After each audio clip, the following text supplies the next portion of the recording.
we got 2 commissioners that are missing. One I thought was coming, the other one's sick, so so we'll at least get started. And do we need public comment and things like that? No, it's just a workshop, so yep.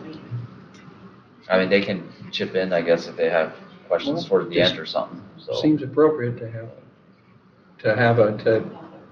do our standard beginning and do a pledge and things like that. There's no agenda set, so that's why it's just a simple workshop. So we would have had to put an agenda and a special meeting together to do that. So. Take it over. All right. Well, thanks for having me here this morning. My name is Eric Walcott. I'm a Senior Government Community Vitality Specialist with MSU Extension. You may have seen me at Duke Commissioner School or many of the other educational programs and webinars that we do. I'm based on campus in East Lansing, but spend a lot of my time going across the state doing workshops like this, facilitating dialogue and conversation. So I'm excited to be here and work with you all here today and kind of get into some of the good conversation. And yeah, I guess with that, I'll just kind of dive in. I've got PowerPoint kind of just to kind of guide things. A lot of it's to set up maybe some conversation among you all. So, you know, I'll talk through kind of what's up there. I've got a few things where I'll make some notes on flip charts and then maybe just put them up so they're kind of there for reference. And I may bounce some back and forth between standing and sitting. I've been dealing with some lower back pain lately, so being on my feet for a long time doesn't always feel great. Yeah, so I guess with that, we can jump in. Kind of my plan for today, there's kind of 2 broader chunks, and then obviously just some conversation within that. Starting off, just talking a little bit about kind of typical county structure and roles. A lot of that might be, you know, some review, kind of some refresher, but also some conversation that I think I've, in doing this work with other boards, found pretty valuable to have, even if it is a refresher. And then working through the components of extraordinary governance, which is a framework that our team has kind of worked on and refined over the years. If you remember John Ambrine, who was my colleague, who used to be based up here in the Traverse City area, he was kind of instrumental in helping us pull that together. So kind of leaning on some of the work that he's developed over the years. Again, just to kind of guide some of the conversation that I think it would be valuable to have as we go today.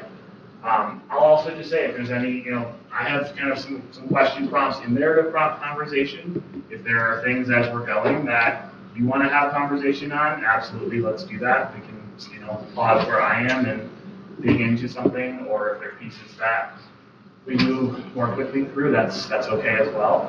Kind of set that up that way intentionally. So this first one, I want to actually just give you a moment to kind of think, jot down some notes before we ask everyone to share. But I want you to think about how would you describe the role of the county commission. So think of the board as a group, right? So think of the board as a group. What is your role as the county commission, as a board? Take a minute to think about that. It helps to jot some thoughts down. Yeah, take a minute and give that some thought, and I'll ask for some responses.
What's the role of the county commission as a board?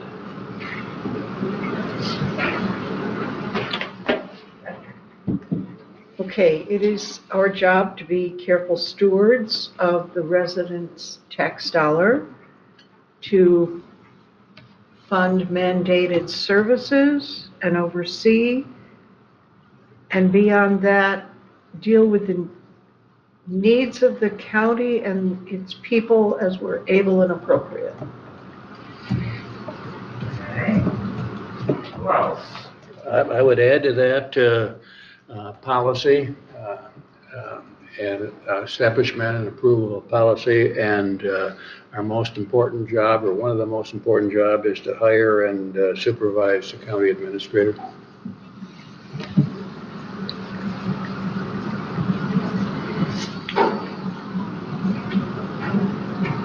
right, what's that? Well, I came from a different area of Michigan where county government was kind of a forgotten government. A lot of people didn't understand it. A lot of people didn't know its role. And Leelanau County has always been, the county government has always been at the forefront because we have no city, we have no central geographic area that people congregate to. So while county government in a lot of places, I think, is somewhat forgotten unless there's an emergency or unless, you do something to tick off everyone. I guess maybe we naturally tick off people or whatever, but people come to us for a lot of things that actually don't even fall within our role. And we do our best to direct them, and we do our best to handle the roles that we have been given by statute and by the Constitution.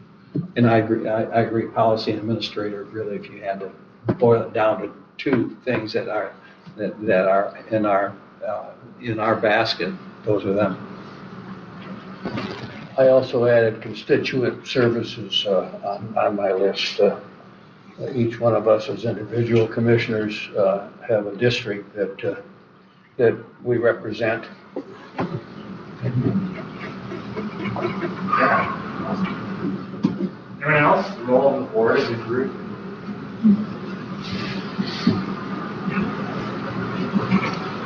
Yeah. I would add that they approve the annual budget. That's probably their most important role. I think we have a slide in the new commissioner's school program that says budget's the most important document government produces each year, right? Sets out that plan, it sets those priorities, gives the administrator and staff kind of their direction. All right, where are we going this year? What are we going to do? What are the resources to do that? In addition to approving the budget, Mr. Dyer, I'd say financial oversight, so approval of the bills and the disbursement of funds, set the millage rate. All right, let's flip the question a little bit then. How would you describe the role of the county commissioner? So think of yourself now as an individual as part of this board.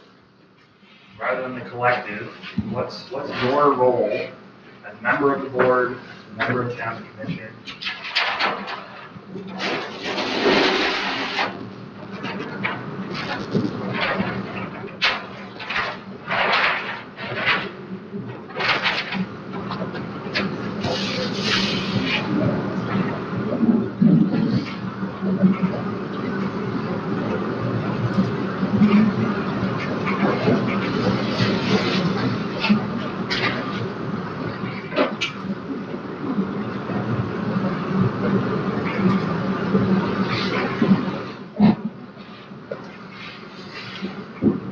What do we think? What's your role as an individual commissioner? Our role is to be a part of these processes and to recognize where our limits lie and recognize where our responsibilities, recognize what our responsibilities are. So participation in these processes, both in leading them sometimes and in following them sometimes, but to to not be an empty chair, I guess would be part of what I'm saying.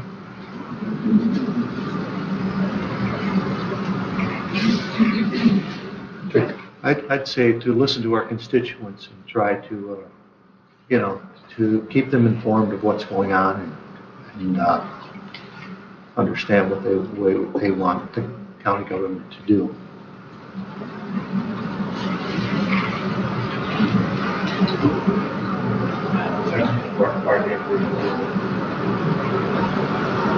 So to listen and to speak for.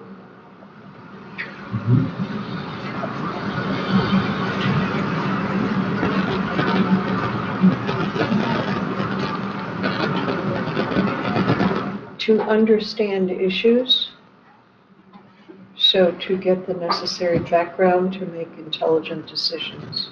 Yeah.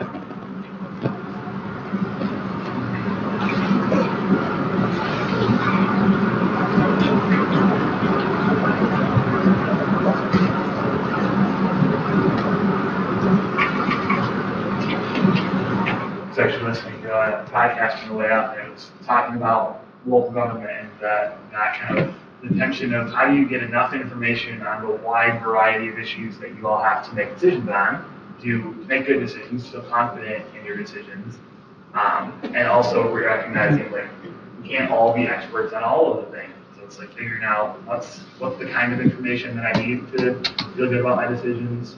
How do I learn enough about these things?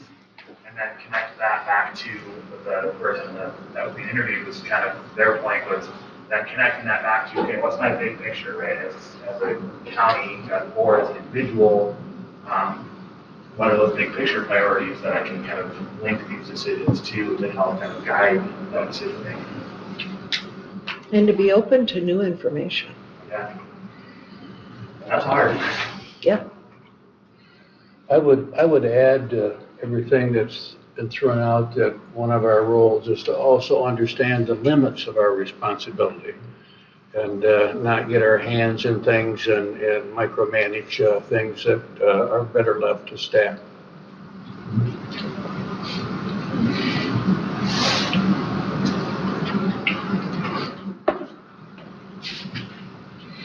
Anything else on kind of that individual role that you all bring to the board? Well, I to go on what Commissioner Wessel said is that we set policies, but we do not enforce them. We are not the enforcers. And we have to make that, we have to understand that. Yeah.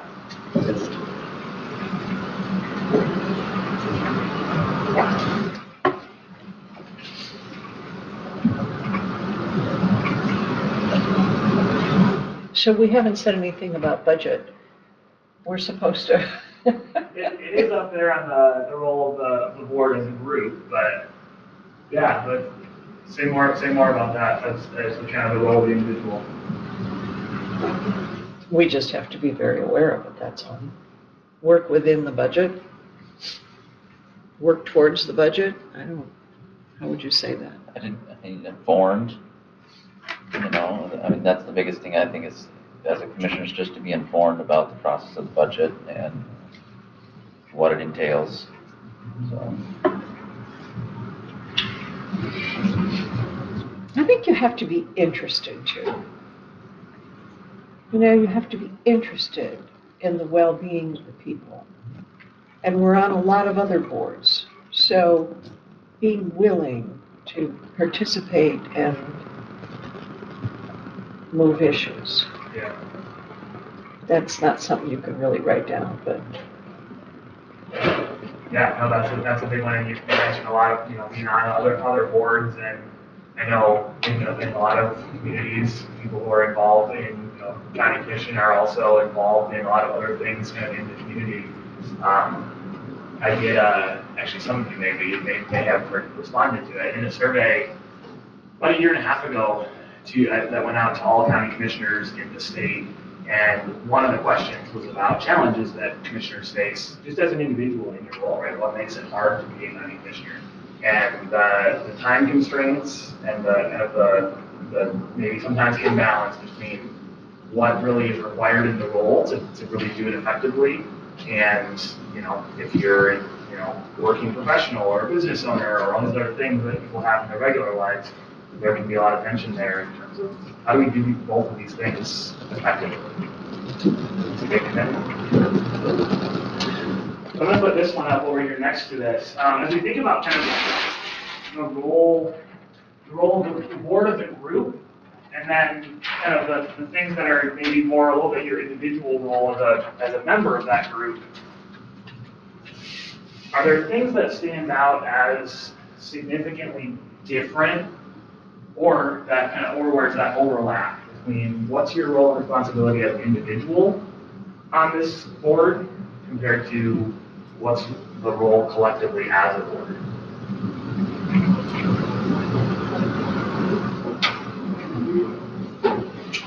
We have to advocate for our people as much as possible as we come to group decisions. Seems to me that the individual role is to challenge and ask the right questions. At some point, you have to get on board and support the decision of the board. So you have to play both sides of that. Yeah, and that can be a real challenge, right? How do you, even if a decision is made, maybe it's one you didn't agree with, you didn't vote in favor, but then your role kind of transitions. Again, the authority is in the board as a body to, okay, this is going to be something that as a county government we're going to put in place, whether it's policy, budget. Now that the decision's been made, how do I help support effective oversight of that and effective implementation, create those conditions for success? I think you got to see the overall picture and the overall effect. You have to take even positions out of the equations of the decisions you make and recognize, or the individuals out of them, and recognize that when we say set a policy or we make a budget decision, we're doing that not for the person in that position, but for the position. Because we will change and the person in that position will change. So does this make for a healthier government as opposed to the individuals involved in our decisions? Yeah, and that can be complicated and challenging, right? It's easy for whether you all making the decision, or if it's a department or a staff position, you kind of feel like that's about the individual. Another program that I lead is teaching on facilitating in situations of conflict and tension. And one of the things we often encourage groups in those game situations is putting ideas on the table rather than putting ourselves on the table. I think that kind of connects to that situation where, okay, this is an idea. Right. I'm not putting myself on the table as well, because if the rest of the group rejects the idea, they're not rejecting me, just the idea. And then you got to be able to leave it behind. Yeah. Once it's done, it's done. And go, because we have plenty of things coming at us all the time, so just get ready for the next pitch. Yeah. And we also have to keep politics out of this. It's about the needs of the people in the county and the good of the county. Yeah, that's what are the kind of boundaries within which we get to make decisions and how we make the best decisions for our residents. All right, so I would add one more, and we've talked about it some, that, and I'm a teacher by profession, so when we're up here, we must present ourselves in a respectful and civil manner, because the public is watching. In the school, the kids are watching, and county government, the public's watching, and we need to demonstrate the kind of character and the kind of civility that our public expects. Yeah, absolutely. All right, so with that in mind, I'm going to kind of, the next few slides are a little bit kind of building on this, just kind of a little bit on structure of county government, what county administration, kind of that role typically looks like. I think this will probably be familiar. This is the form of government you have. But just a little bit of refresher and thinking through kind of what are some of those roles, responsibilities, skills connected to that. So this is just a really brief overview. These are the different administrative options that county governments in Michigan have. You can see the majority of Michigan counties, and the number is a little bit small there. As of 2023, 45 counties have the appointed county administrator role, 23 have the appointed county controller. We're down to just like 11 that have no appointed administrator or administrator type position. And then we've got our 4 counties, Bay, Oakland, Lake, and Macomb, that have the elected executive. Nationally, Could you go back, what did veto power is that, what does that mean? yeah, so in the unified form of government and the charter county government with an elected executive, they have, well, in the unified form, the elected county executive has veto power of The things county that are board. passed by the county commission. Similar to an executive in state government, federal government, city as well. And then in charter counties, so Wayne and Macomb, it's specified in their charter whether the executive has veto power and then what the override for that is. And then so nationally, you can see here the dark blue, which dark blue is the appointed administrator, like you all have here. And we can see, throughout the South, the Northeast, and then Michigan, Wisconsin, Minnesota in the Midwest. That's definitely the norm, and then Southwest as well. You see kind of out in the West Mountains area, there's a bunch of counties there that have no administrator or elected executive, and have no professional management of county government. But over time, if we're to see this map kind of trend, it's more and more of the challenges coming in. As you all have referenced the complexity of challenges that you all deal with, and as people have recognized that, and recognizing it's helpful to have a professional manager who's sort of running, the day-to-day and administering things. So that's just, I think, a little bit of helpful context. Or statewide and nationally, is what that kind of looks like. This is an interesting. This diagram comes from James Svara, who's a longtime public administration scholar who worked with a lot of local government, studied local government. And this gets to a debate kind of that goes on through history of how politics and administration are linked or not linked.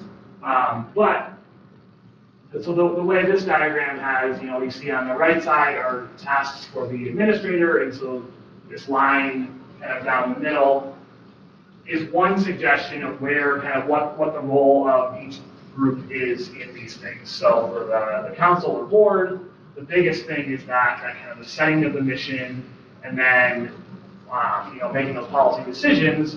Whereas administrator typically is maybe involved in that a little bit, and then in terms of policy, it's informing policy, right? You all may come up and have a question or an issue you're dealing with that the administrator or administration more broadly helps inform that decision, right? Providing options, talking about what are what can we do within state law, what can we not do. And then as you look kind of down there, the administration and management, that's the day-to-day responsibilities of the administrator and staff with the board providing that oversight. And I think probably if we were to, you could imagine doing some activity with that and have each local government kind of draw their own line, it would probably be different in every local government that you could do that with. But I think it's an interesting way to kind of think about what's the balance in terms of involvement in those different dimensions of decisions that you all make. And I think the thing that I would say is what's really important is being on the same page in terms of where those kind of boundaries lie in terms of what is your role as board, the administrator's role, other staff role in those decision-making processes, and kind of that constant just dialogue around those issues. Can I ask about policy on Yeah. that? Because and I'm probably narrow-minded as far as more county, but even other governments, I'm not sure if that line delineates enforcement of policy or creation of policy. Yeah, and I think, that's where it's gonna vary, and that's just, this is just one depiction of it. But the fact, I think it leans towards the administration and staff are involved in providing a lot of the information that may help you all make decisions. Towards our development of policy. And then also the implementation and enforcement of policy as well, where the board's role clearly is to deliberate and make decisions and decide, okay, what's the policy that we're going to actually pursue. But that's, I'm guessing that's kind of why they drew that line where they did. It's certainly not to say that's the gospel truth of where that line goes, but kind of that's why I think they're doing that. This chart at the very top, the mission, and as I think about this board, the differences of opinion we have are mostly about mission. And probably development of the county mission or the board mission, governmental mission goes under the role of the board. And we neglected to say that. But, yeah, and that's a really important piece. When we were doing that stuff. Of understanding the mission, like, having kind of what are those common goals that we're working towards. That's a thing that I find in boards that I work with, across the state, whether they're in complete political agreement or boards that are, much more divided politically. Identifying what those common goals that connect to the mission are really helps drive decision making and helps build consensus, even when there can be disagreement on details related to decisions. Being able to say, as a group, we know what our goals together are is a really important piece of being able to have good conversation about policy and decision and budget and whatnot. So this is just kind of a little bit on, we've covered some of this actually already in conversation, so I might go through this a little bit quickly. But the county board has kind of three key functions, right? Setting policy, including the budget. So that's going to be, setting your budget priorities for the year, adopting policies that change kind of how the county operates, decisions on capital improvement, services, personnel, those kinds of things. Legislative oversight, we talked about in terms of kind of oversight of the administration and staff, but also monitoring progress towards goals. Reviewing the information that, when you are getting progress reports, understanding county operations so you can make informed decisions. Getting connected with constituents. They may have questions about how things are going, or why is this project being done before this project? Having a conversation with family members the other day of like, why is this street not getting fixed and this street's getting fixed? And I'm like, well, your city probably has a capital improvement plan or an asset management plan that you could go look up when that road is, where they are on the list. That kind of stuff. And then you talked about constituent services, right? Helping people navigate county services, but then as I forget who it was said, a lot of people might come to the county because it's the government they're most familiar with, even if the thing that they need isn't actually county. And then helping them figure out, okay, well actually here's who you need to talk to at this level, this unit of government or this agency, and then helping people resolve issues, helping them understand where's the best place to find information. And really just helping people be engaged residents as well. And then so that all kind of leads to, obviously, one of the most important things is that constructive partnership with administrative staff, right? How are we working together, the board and administrator and department heads and such, to make sure that these are all done kind of effectively and in sync.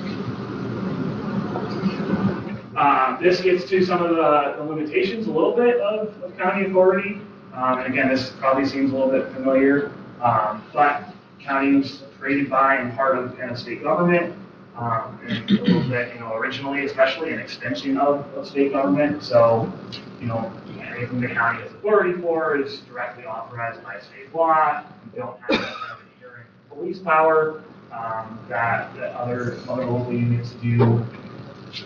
Limited ordinance authority, right? It can't contravene anything at the city, township, or village level. Obviously, consistency with state law is important there.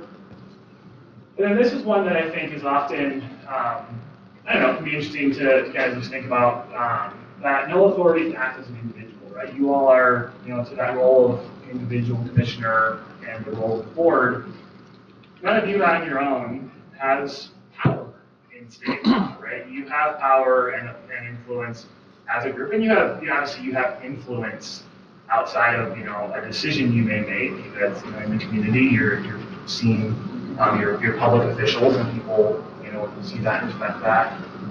But in terms of decision-making power, right, none of you can walk down to the clerk or equalization and say, we're going to change how this works today because I said so. Clerk, obviously, even as a board, you can't do a lot of that. But even some other departments, individually, there's nothing in state law that gives any in the individual commissioner authority. Emergency management, there's some role for the board chair there, where the board chair has a little bit of power in emergency to make some decisions on their own. But that's really kind of the only spot, and that makes it obviously a little bit challenging. I think going back to the slide on how few counties now have an appointed administrator, that can be especially challenging in those counties because a lot of times in those counties, commissioners are a little bit more involved in supervision of departments and whatnot.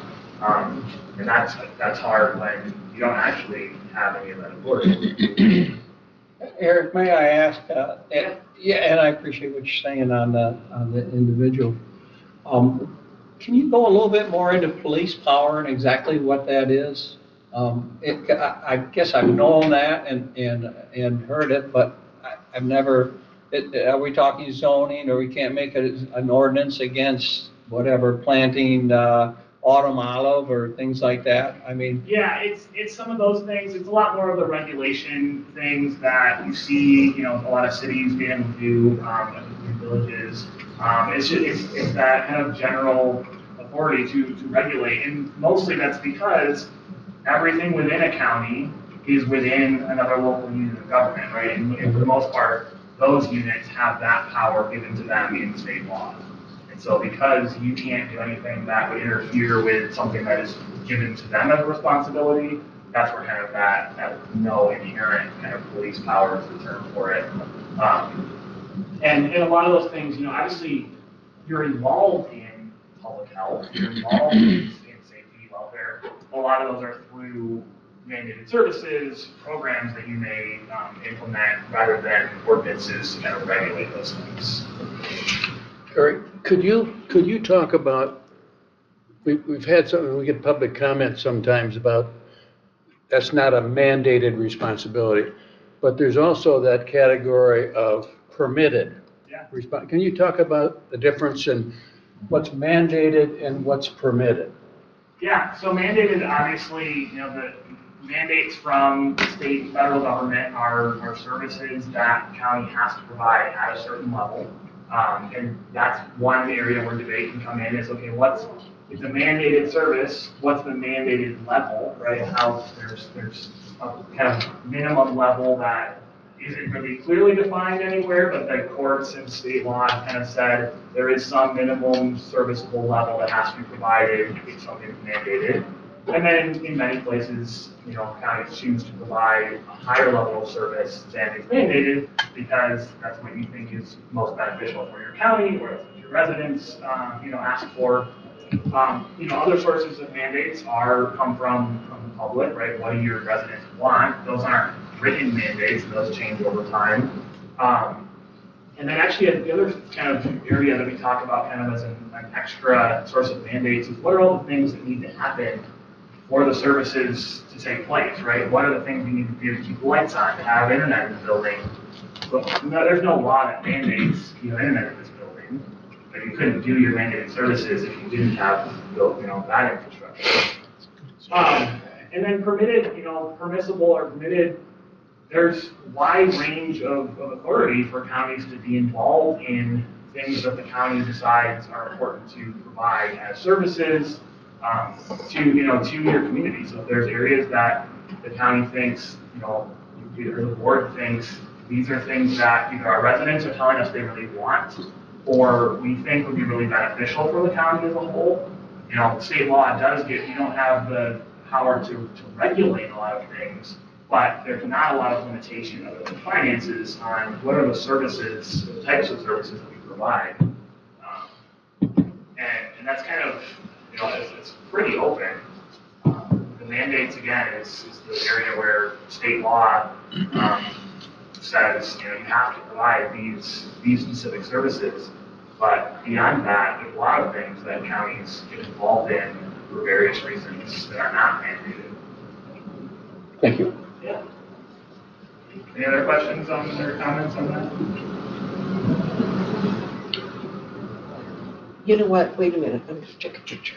Yeah, and I can send this as well. Can you? Yeah, I'll send it so that Okay. you just have the All right, PDF good. of it as well. Thank you. But I'll also just say that the mandated piece is one that I'm hearing a lot more conversation around the state on trying to identify what are we actually spending on mandated services and what are we spending on non-mandated services.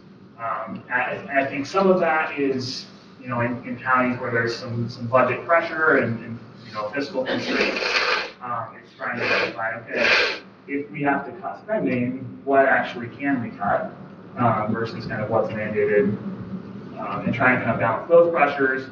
And I think with conversation at the state level around changes in property taxes and how that could impact county revenue, people, you know, that can make you nervous if you're trying to think about how we balance the budget and provide the services that we have to provide. And we know that, you know, state and federal changes, even if they don't always say, here's a new mandated service, some of those policy changes do create new mandates in terms of the work that you all have to do, and can increase costs even if it's not a new service. And, you know, I was reading something the other day, this was at the city level, I think, but the person that was talking about a service they provide to residents. It's some sort of, you know, assistance program, and because of changes in federal law, they now have to verify eligibility more frequently, which, you know, you can feel either way about whether that's a good change. But the practical effect for the city is that now they're spending double the staff time on verification, and so that increases their costs for that same program. And so I think that's an area where we ought to know, you know, we wouldn't call that like a new mandated service, but it is a change at federal or state policy level that you don't have control over how that increases your costs. You have to do it, and then your costs are going up, and that's, yeah, it just creates more challenges at the local level. I think there's two reasons for that,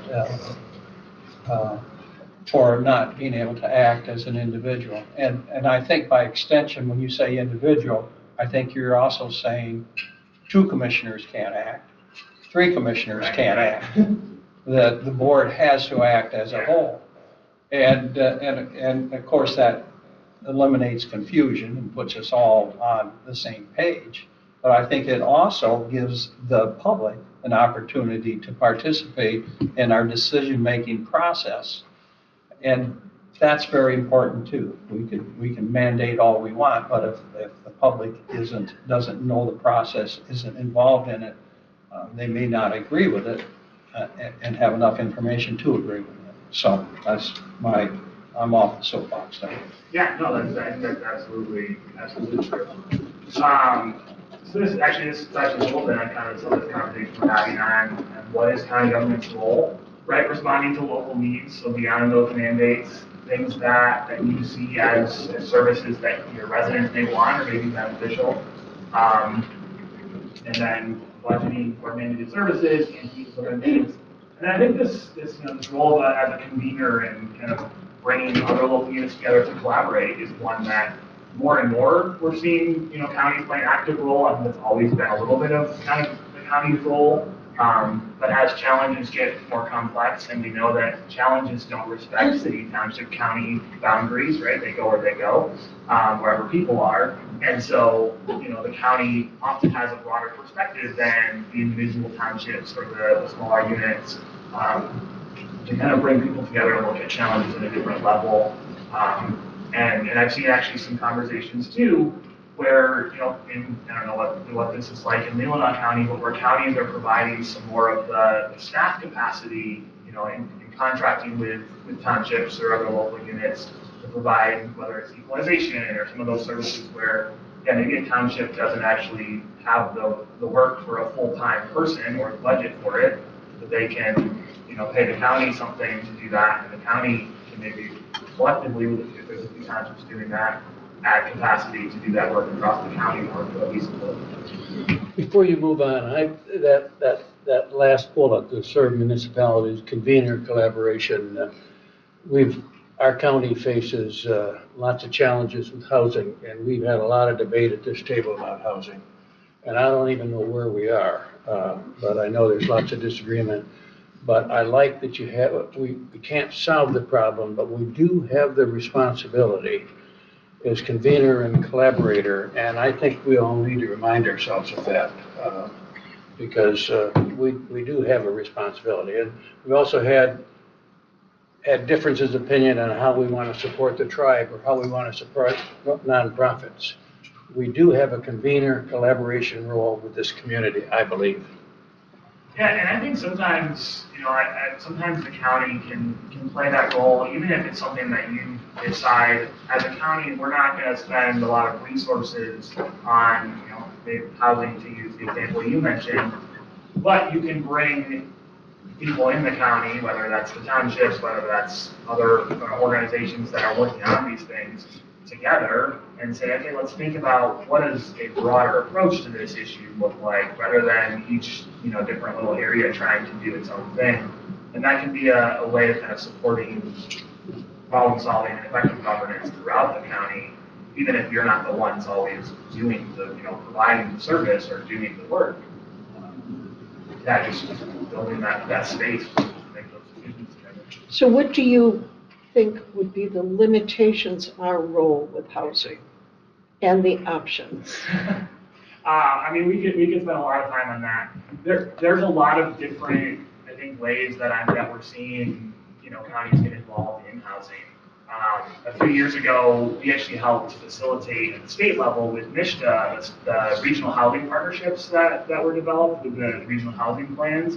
And in a few regions, the county ended up being kind of the convening body for that. So the county said, we'll provide some of the coordination to bring local housing agencies, developers, townships, cities together to have conversations on, okay, regionally, what are our priorities around housing, and how do we kind of work together to accomplish those? And that's, where each organization figures out what's our role, what's our limitations of our role, what are our priorities, and then where we find some common ground there. On the get very, very involved in it side of things, there's a couple counties now that have villages that are for, affordable housing development or, different levels of what that means, but for basically getting involved in how do we support housing development. We know that to build housing at a certain price point right now is really challenging in the state. And so there's, with tax increment financing for housing, stuff like that, there's more the state's trying to do to kind of bridge the gap from if the developer wants to build housing for, people who are working regular jobs and not really wealthy, it's hard to build housing at a low enough cost to do that. So there's some of those state efforts to kind of bridge that gap. And that's where some of these villages in other counties have come in and said, we're going to try and also kind of provide some of that, that gap in financing. That's obviously getting very involved. It takes a lot of resident support because that's a property tax village. So I think it's that range, right? You can be involved in terms of financially supporting some of those things, and I think we saw counties doing that with some ARPA dollars. And then on the other end of it is just kind of being that convener and helping bring together people that are having separate conversations that might be more effective having conversations together. So is there any county actually using tax income towards housing? Kalamazoo. Yeah, Kalamazoo, and they do have a dedicated millage for it. But Kalamazoo- beyond a millage, just out of the budget? Oh, general fund? General fund, I'm not sure. I don't know, Benny. Yeah, I don't know for sure on that one. I could do some quick look later and kind of see if anything that comes up, but my guess is not a lot. But Most of those that I know that have some role do that through either their planning commission, their land bank authority, or their brownfield development authority, which have specific statutory mandates to consider specifically affordable housing as one of the roles that they're supposed to fulfill. Thank you. And I think there are some planning departments across the state that provide zoning and planning assistance to townships and villages. I wrote contracts down in Calhoun County for 4 or 5 townships that the county did their zoning work for. So yeah, it's possible. I just last month facilitated a county board meeting down near me where they do have county planning and zoning, and for all the townships that don't do it themselves, and they were kind of having this conversation about that. The townships all came to give some feedback on that process and stuff. They asked us to facilitate. Yeah, there's lots of different variation in county involvement in that one. Being a member of the Northern Michigan Counties Association, I think there is almost a dichotomy in the state, and it goes like a lot of things, rural, urban, and by far the majority of the rural counties that I'm associated through that organization do not have an active role. It isn't that they don't care, but most of them have township zoning, and they have nonprofit organizations that are working through the process.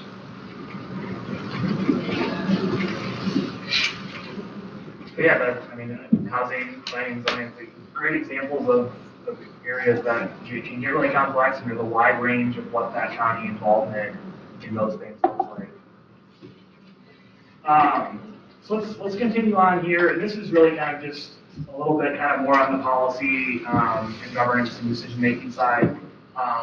But we do like to kind of separate, when we think about policy, right, law, regulation, procedure, budget decision, of government or institutions. And then governance is the processes of government, right? It's how you make decisions, it's the structure of county government, practices that, through how you decide, issues that are brought up.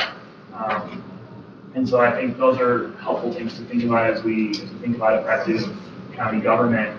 And really it kind of combines, say, the decisions that we make to shape programs and services, and then how we go about making those decisions. And I've heard you all mention multiple times today the how we go about making decisions, and that's often the piece that people are paying attention to is how are you all being thoughtful about the decisions you're making. Lansing right now it got pulled off the agenda yesterday. There was a proposal for a data center in Lansing, in a unique way of doing data centers, but there was a lot of pushback from residents. And to me, there are a lot of people who are just concerned generally about data centers, but a lot of the pushback was more about how the city council was approaching the decisions, and people feeling like you're not considering the things that we want you to be considering. You're moving very quickly on this, on a thing that clearly there's a lot of question and conversation that people wanted to have. And I think there were people on both sides of what the outcome was that, clearly had different opinions. But one thing that I was just kind of observing was a lot of consensus around the decision-making process doesn't feel like one that people are really being given a voice in.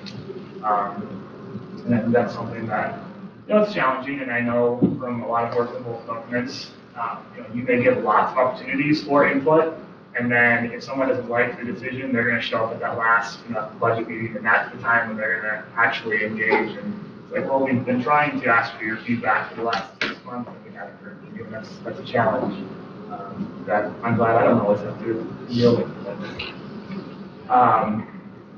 This is just, just a real quick on, policymaking process.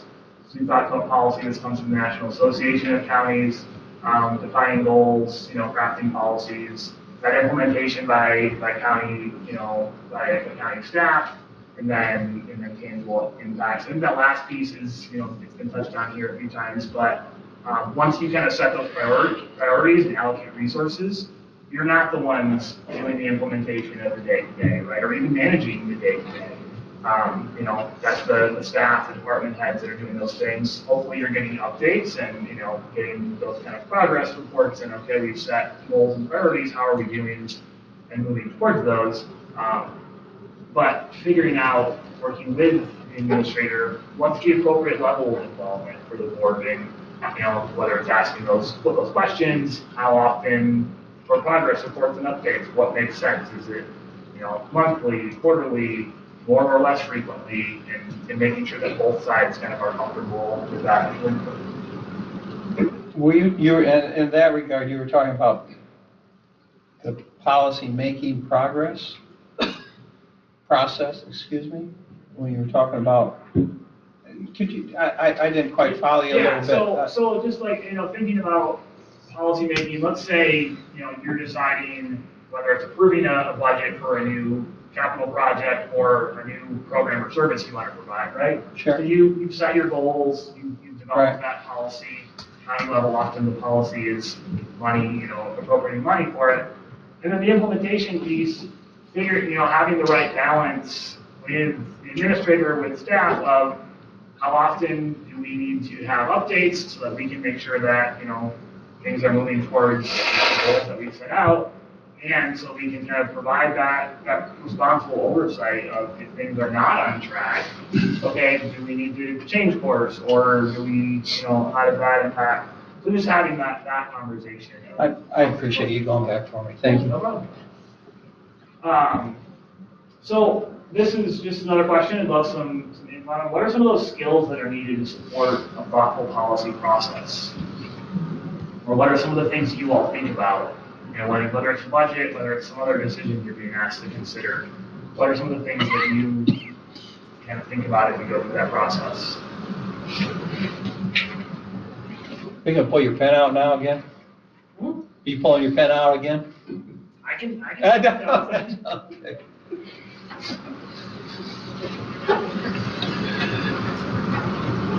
Well, you gotta listen, and you gotta question, and you gotta anticipate the worst case scenario. I think, and you have policy to keep yourself out of trouble and do it the right way. And I think questioning and considering all of the various implications of future actions develops good policy. I think homework, just because we're not inventing the wheel, whatever policy we're thinking about, probably someone else has put into motion some other place. And I also don't think the board writes policy. I think we review and have input into, but I think we're writing good policy as a staff job most of the time.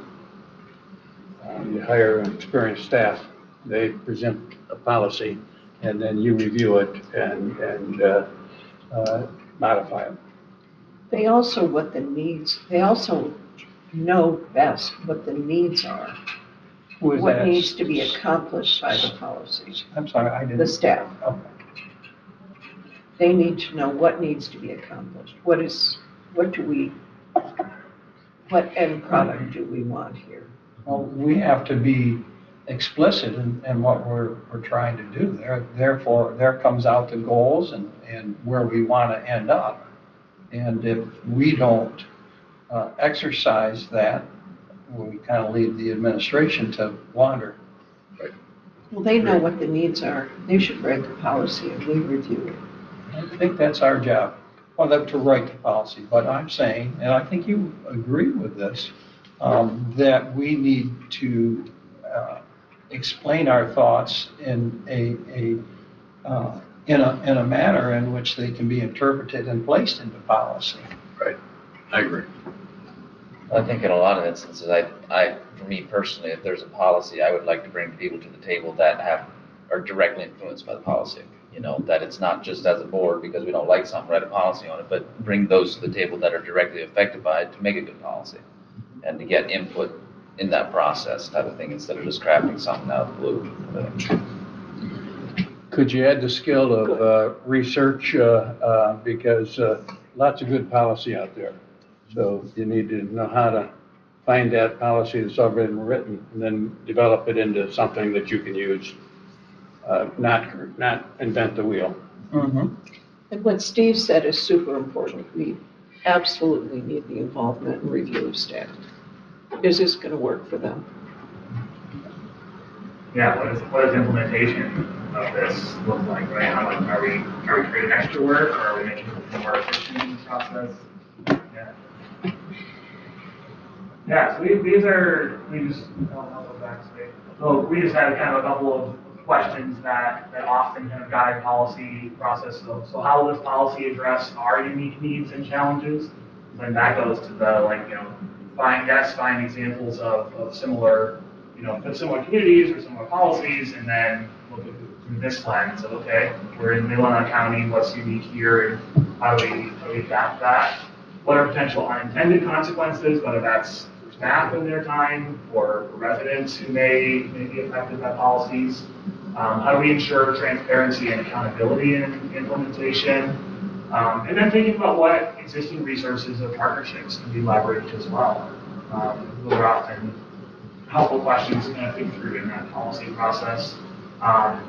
And then how will it support access to resources? So thinking about, if it's particularly something that residents are interacting with, how does that support, their access and understanding of policy processes and services that they have available to them. So these come from just kind of work that we've done over the years in terms of commissioner skills needed for effective governance. So providing that, and I think most of these, as I go through, have come up already in your all comments today. So that's great, kind of reinforce those, but that leadership by example, kind of visionary, forward thinking, motivating, declaring confidence, demonstrating ethical behavior, consistent respect and fairness for others, and then accountable and responsible for decisions. And maybe there's a few more, that kind of delegating duties as appropriate, focusing on those results, right? We talked about what are those kind of big picture goals. Obviously being approachable and receptive to citizen concerns when they're bringing those to you. Listening to understand, I think I heard that reference earlier, willingness to listen to each other, to the public, staff, with active listening skills to engage in those conversations. What else? Anything there? I mean, obviously that doesn't capture all of the skills that you all need to be effective in your roles, but anything jump to mind as I read through those of, oh yeah, this is also a really important thing. Yeah. Well, I would say to hold people accountable.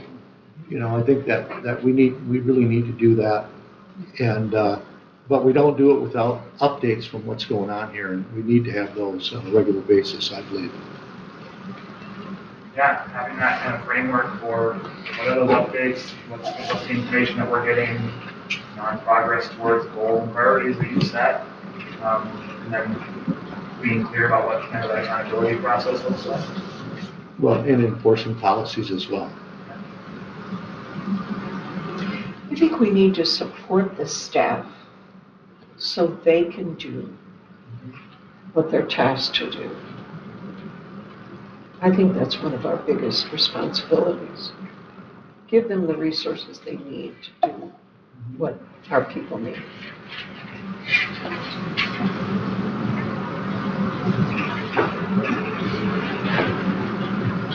So what is that? That's just an attitude of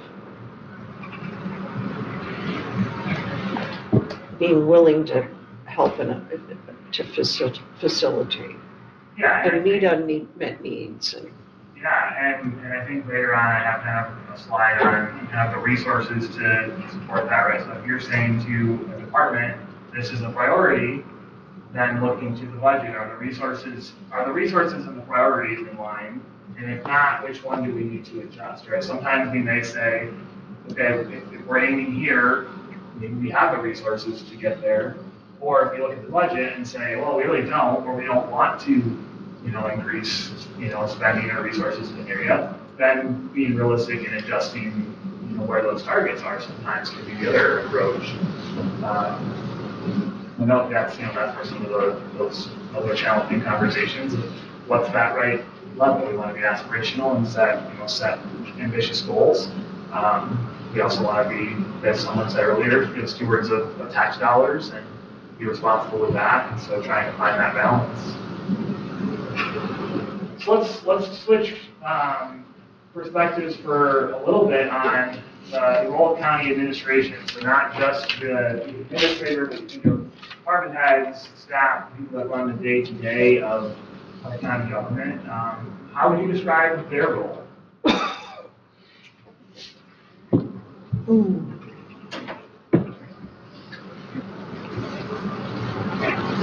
County administrator runs the place, and he reports to us. And department heads are in charge of the people in there, especially the elected ones. It's being an administrator in a county is a real challenge. I think they run the day-to-day activities at the county. And support our policy and budget decisions and communicate.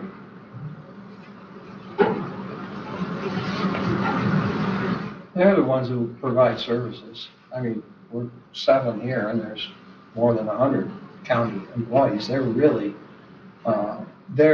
we think of ourselves sometimes as the face of the county. We're not. The folks who work here and do the day-to-day responsibilities of government, they're the ones who fulfill the role of county government. So service.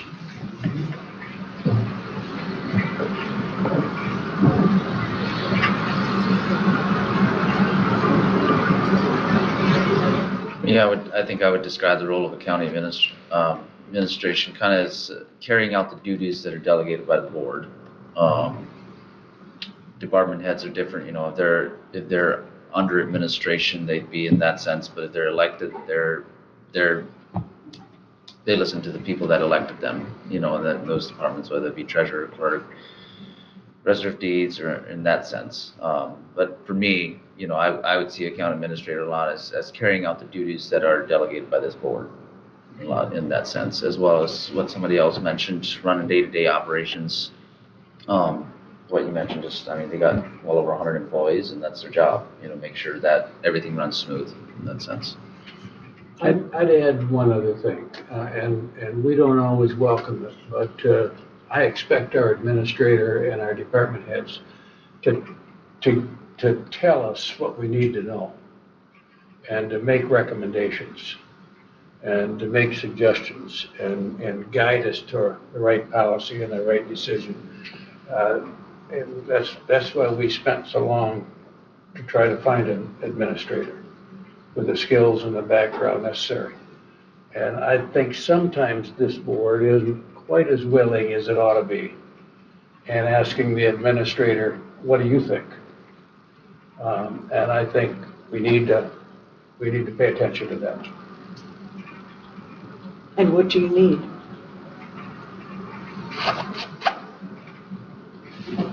The role of the department head is the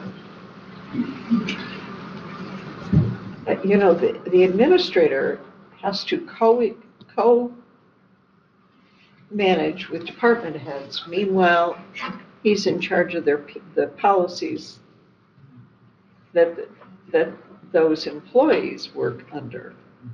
So this is a real challenging talking about the departments, Form of which government. Other than the sheriff, the clerk, The Register of Deeds and all those, they are their own bosses. Yep. Meanwhile, our administrator is in charge of their personnel issues. It's a real challenging position. Yeah, county government's kind of weird that way, the multiple bosses and those structures. I think Steve did a good job of making that distinction when you were talking earlier about the difference between elected and non-elected officials.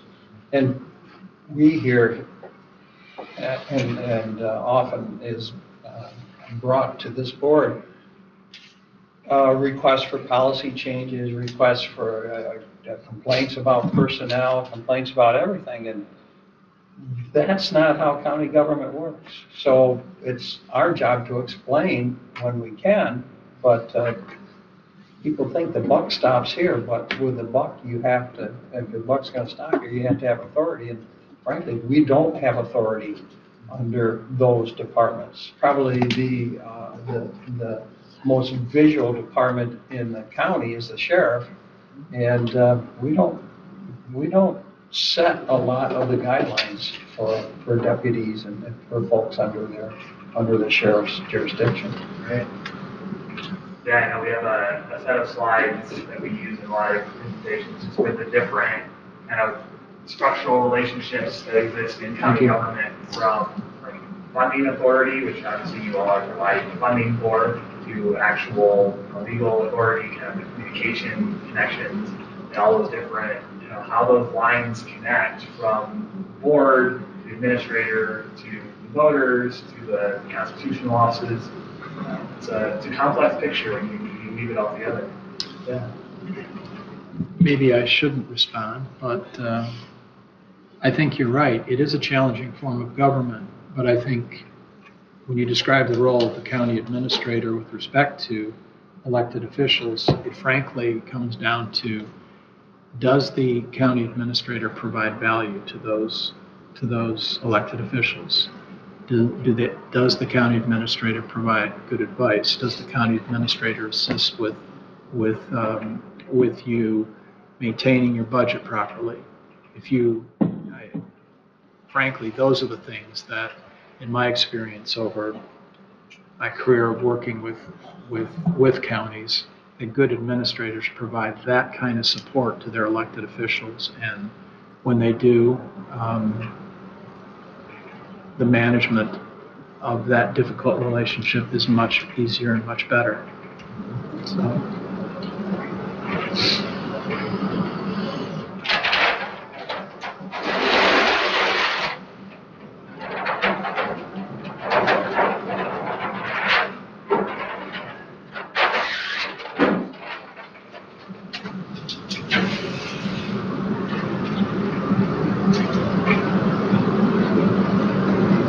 When you say role of administration, you do include both elected officials and department heads.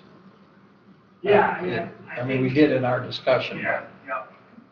And I didn't know technically, because we have an administrator, does that mean the administration is under the authority of the administrator or under the authority of the elected officials? Yeah, and that's where kind of, as I was saying, in counties, it's a little bit of both, right? Because the administrator does oversee, the county kind of as a whole under the direction of the board, and is responsible for a lot of the personnel, policy implementation, that kind of thing. And the, clerk, sheriff, register of deeds within their sphere have a lot of influence in kind of freedom to decide how to run things, and then also are guided by state law in that, separate from your authority or kind of what the administrator is doing. But that relationship, right, as James was saying, the ability to work together and provide value to each other, I think is really important. So these next two slides, I don't know how you start to see this. So this actually comes from the survey that I mentioned earlier. I asked both county commissioners and county administrators, what do you view as the primary role? So there was 5 options there, and you had to pick one. So you couldn't say 4 different things. So implement policy, provide recommendations, manage operations, be a liaison between departments, and then other. And you can see the kind of teal-green color was county commissioner responses, the orange was county administrator responses. And you see I would say pretty close alignment there in terms of what people said was the primary role. Most common one being managing operations. The other, when if people answered other, they were asked say something about what other means. And most people wrote something along the lines of all of the above. But yeah, just kind of an interesting perspective on statewide, kind of how do administrators and commissioners view what's that primary role in managing day-to-day operations, as you all have said, being the most common one there, not really a surprise. It was interesting. I guess one that was interesting to me is 15% of county commissioners said providing recommendations to kind of guide decisions as a primary role, compared to only 7% of administrators saying that. I don't know what's meaning. I don't know how meaningful that is, but it's just interesting seeing their commissioners say that higher. This next one is a little bit more interesting to me. So this was how often should the administrator, and then they answered on each of these prompts on a 0 to 10. 0 being they should never do this, 10 meaning they should do this every day kind of thing. So, and then the green dot is county commissioner responses, the orange dot is administrator responses. So how often should they provide information to support decision making? You see people kind of saying almost all the time. Provide progress reports, again, pretty high. Ensure responsive service provision, recommend policy, both pretty high. Identify community needs. Use discretion in administration, right? So the idea that administrators should use your best judgment and have the flexibility to do that. That was one. It was interesting to me that commissioners said that more often than administrators. And then we see that team building and public engagement ones being a little bit more. But again, just kind of some interesting context for statewide, kind of how people are viewing relationships. Anything jump out there? That you want to comment on or ask about?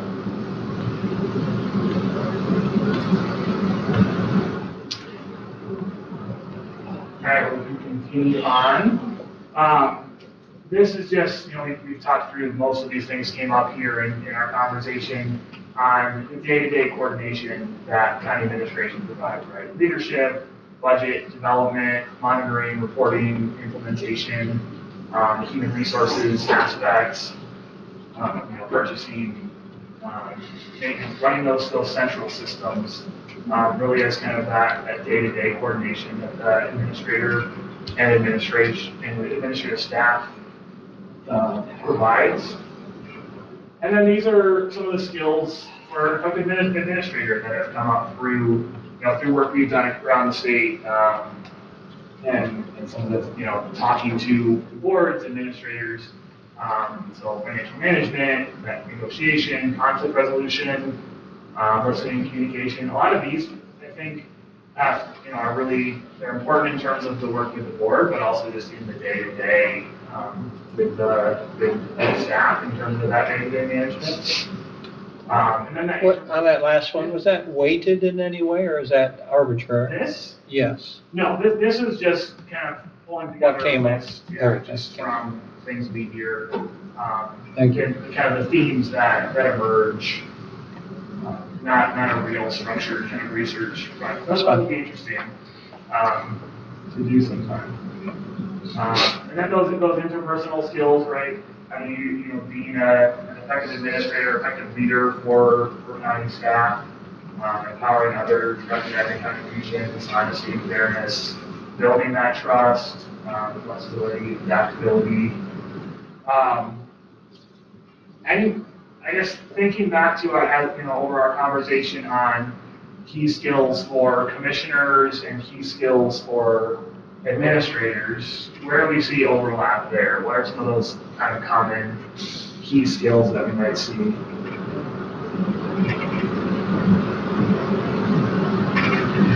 I think everybody has to do both. Yeah.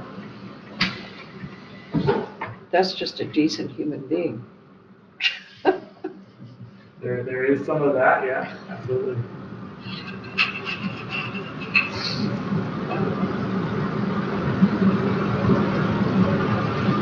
I mean, so many of those are embodied in communication skills.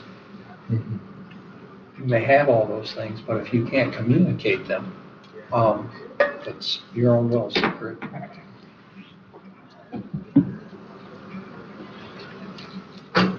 Yeah, that's one of the things over there. The one thing I see, I don't think fairness belongs up there. I don't think fairness works into this at all. You know, I mean, we tax the poor just as hard as we tax the rich. You know, and many times we favor one group over another. So it's not about fairness. I see that as how he or she, an administrator, would treat people, constituents and co-workers, more than policy, more than fiscal policy. Yeah, because it mentions skills, so not necessarily policy. But that gets to the complexity of, being involved in county government is that different, you may need really strong skill set in one area of the role and other skills in a different area of the role, and trying to, pull those all into a couple of human beings is challenging.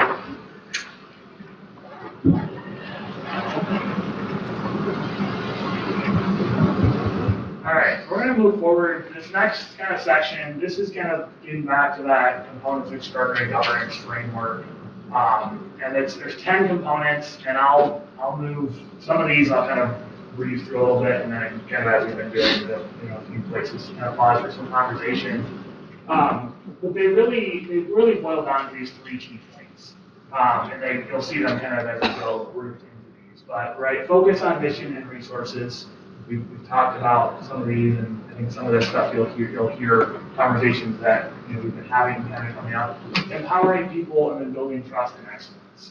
And those are kind of those 3 buckets that I would say these 10 components fall into. And these are things that we've seen be really effective with boards that are able to, or county boards that are able to focus on these things and work together. This is also a framework that we use a lot with a lot of nonprofit boards, really, and I would argue almost any group of people that's working together to try and achieve something, this framework probably works for.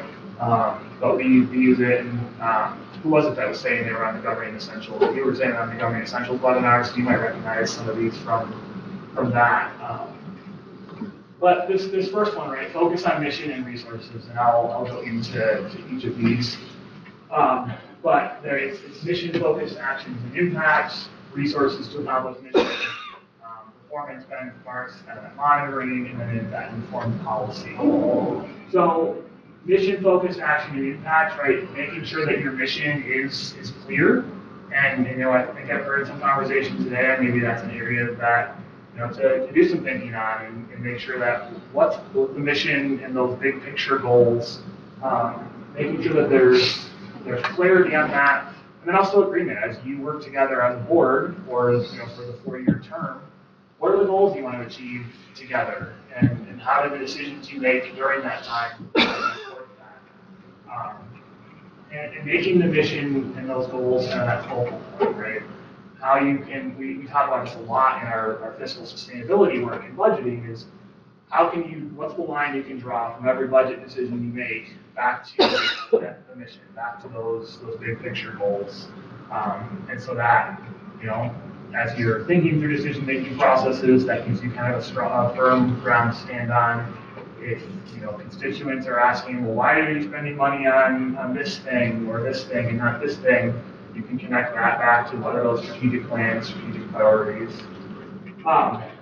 In the gray box there, you see kind of a board reflection questions. We're not going to stop and go through all of those, but and I'll share this with you all, these are ones where if there's an area that I think that you think we want to spend more time as a board talking about this, those are kind of questions that we have found to be helpful in kind of considering each of these components. So those may be things to kind of think through. Resources to accomplish the mission, we talked about this with some of the policy stuff, right? So making sure that if you say something is a priority, if you say that a service or something that you're trying to provide in your county is a priority, making sure that you're actually providing the resources to accomplish that. And so that's, ensuring that you have the resources to carry out what mandated services, thinking about, again, balancing what's the appropriate level of taxation and revenue raising that we're doing, both to meet our priorities, but then also balance, affordability for residents and what residents' kind of willingness for those kinds of things are. What's that oversight that you're, on spending that you all at the board level are doing? Protecting assets, right? So infrastructure assets, different, capital assets, this building, right? What's the resources that we're putting into those things so that our staff have a good place to work to carry out that mission are an important piece of that. Benchmarking and monitoring, I think this gets to that oversight role to some extent, right? Having a system of monitoring performance of mission and goals, and using that to kind of, drive decisions, think about how we're using resources. Someone said earlier for staff and for the administrator, having those clear goals is really important to giving them direction, and then saying, okay, we've set the resources, we've set these goals. Now your job is to move forward that. That's also how they can, measure their own success. And then, in terms of oversight and accountability, come back to the board and say, you said these were the things you wanted us to do. Here's the progress we're making towards doing that. The note there on outcomes over outputs. It's often really easy to focus on the outputs in terms of what's the number of services we provided, or the number of people that a different department interacted with in a day. I think looking at outcomes, it can be a little more challenging, but it also helps us actually measure effectiveness. More great, what's different in our community? What's different for those people because they went to a program or a service or interacted with county government? And so as much as possible, trying to connect those goals to outcome measures instead of output measures is really important. I just think that's the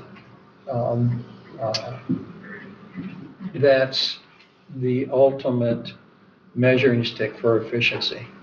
And I think ultimately our actions should be measured by efficiency and other people's too. But anyway, said we should keep that in mind in what we do. Can I interject? Or ask the question? That's fine. I mean, I think this is helpful to me too. What tools do county government use for benchmarking and keeping track? I don't know if you discuss policies or ideas or projects that you want to have for Leelanau County, but sometimes I feel like all those ideas get kind of lost unless they're noted, documented, and benchmarked on a Gantt chart of sorts, like you do. What do you recommend? Yeah, I don't know that I have a great recommendation on that. We used to do some at Extension. We used to do some fiscal benchmarking. That's more of a comparison across counties. I think in terms of performance kind of measurement, performance benchmarking, one thing that's really important is working with people who are involved in the day-to-day to figure out what are some natural measures that are not going to create extra work, right? Because what are measures that are not going to create extra work for the staff that are going to have to collect that information or provide the benchmarking, but also they're going to be useful in terms of oversight and for themselves in monitoring their own progress. Because I think what we know from kind of research on benchmarking is that it has to actually be useful for the people who are using them day to day. It's great that providing fire support to the board, on a regular basis. But if it can be something that's linked to what they're doing today or kind of regular work looks like, it's going to be easier to collect that information, and that leads to easier reporting and kind of clearer communication of here's how much progress we've made, or if not enough progress, here's kind of why, why we may be behind. I think that's one where, if I was the board and I had the goal of one set, that'd be a great opportunity to work with the department, with the staff and administration to say, all right, what is the best way to provide effective kind of progress scores, benchmarks towards these goals, and make that a collaborative effort. Yeah, good question. So the next piece is kind of, and this is again that oversight piece, but providing that coordination, right? We want to have that alignment of mission and resources, alignment with your organization's mission, making sure that programs and services contribute to that and are moving in the same direction in a coordinated way. I think this obviously, this helps with those bigger picture goals and priorities moving forward. It also can make it easier for residents to interact with programs and services and kind of understand the direction of decision making. And for staff, I think it's really important for staff to understand how does the work I'm doing today connect to the organization's mission and goals.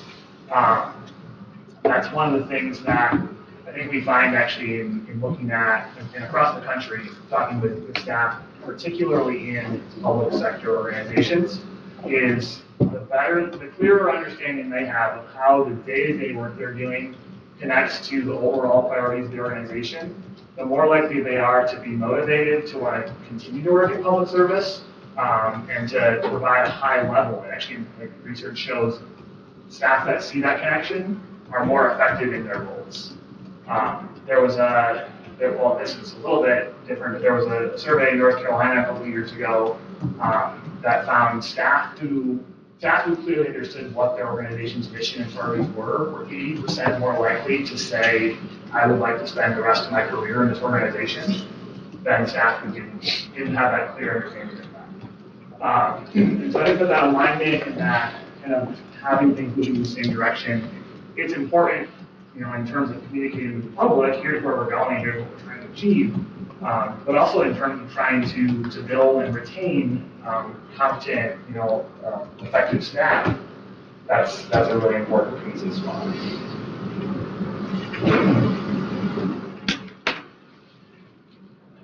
Informed policy, guiding actions, right? You all have talked, multiple times I've heard mentioned kind of that being informed, doing your homework, doing the research, considering alternatives, advantages, unintended consequences of policy decisions. And I think what that often comes down to is just being willing to slow down a little bit. Oftentimes, I think we feel a pressure to make decisions quickly and to move quickly, and sometimes being willing, either individually or as a group, to say, we need to think about this, talk this through, get feedback from whether it's the staff or residents who may be impacted, like you mentioned earlier, and make sure that we're considering the different perspectives that are impacted here. Can be really important to kind of that informed policy aspect. And obviously there's boundaries to that, right? It's very easy to take that approach and use that into the point where we never make a decision. We just, we have to consider this, and what about this, what about this? And so we're setting some boundaries there. But also be willing to say, this is an emerging issue. We don't need to decide on it at the next meeting. And part of that, I think, also connects to, you all talked about listening to constituents and to staff, and that's a way of identifying emerging issues. What are those things that they're not things we have to deal with today, but they are coming down the road? We can kind of predict those or kind of see those coming, and that helps us prepare for what those conversations go. So, take a moment, jot down some thoughts, or let's start thinking about this to yourself, and then we'll have a little bit of conversation. What's something that you do or could do as a board to align your discussions with those strategic goals? So think about kind of, your board meetings, issues you discuss. What's something that you do well or you could do that would help make sure that those discussions and decisions are aligned with your strategic goals? Mr. Chair, I would like to think about that while I visit them. Go for it. Go. I'll come back with answers. There you go. I think I better hold back my comments on that. But it's rife.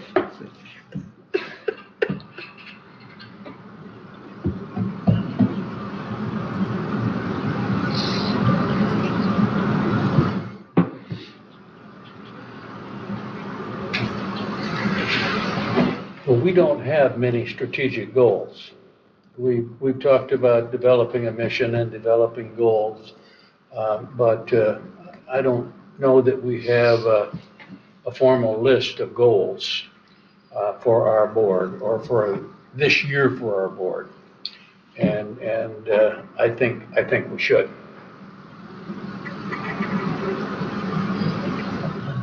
Yeah, and it's something obviously doing an RFP on a strategic plan, which will kind of help us get the board on the same page as to where we want to head, but we did have some goals discussion at the beginning of the year, but it wasn't in depth it was just kind of generic in nature, but. And I would say that they were more focused on individual goals rather than, Board goals. rather than based upon what is I think as Commissioner Wessel says, what's the mission of the county? What do we really want to accomplish as a mission? That kind of informs what your goals ought to be.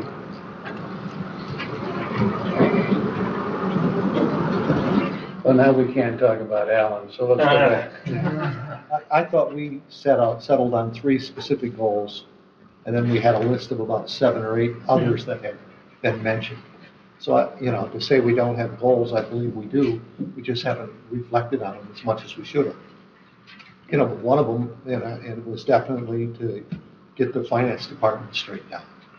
That was one of our top goals. So I do think that we have goals. I think some of them are very strategic, and I just think we forget about them and tend to go towards the day-to-day items.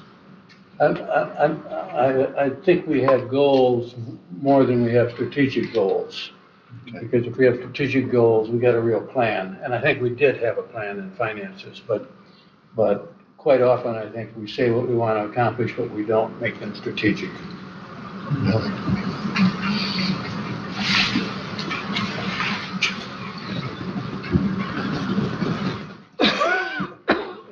Sounds like there is some work, and I heard you mention RFP for strategic planning, kind of about those things.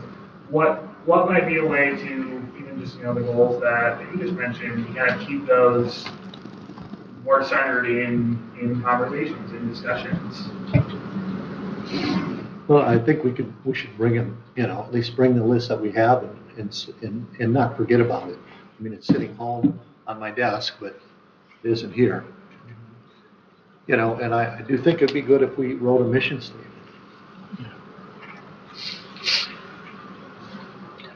Honestly, I guess we did vote on goals. I can't remember if we had that. We didn't prioritize goals. That was my thought when we went through that goal process. That we didn't say, well, this is our top goal and this is our 8th goal. They just kind of all threw in, and they weren't by category or by amount of energy required to accomplish. I don't think we had a real soul-searching goal session. That's just the way I left it anyways.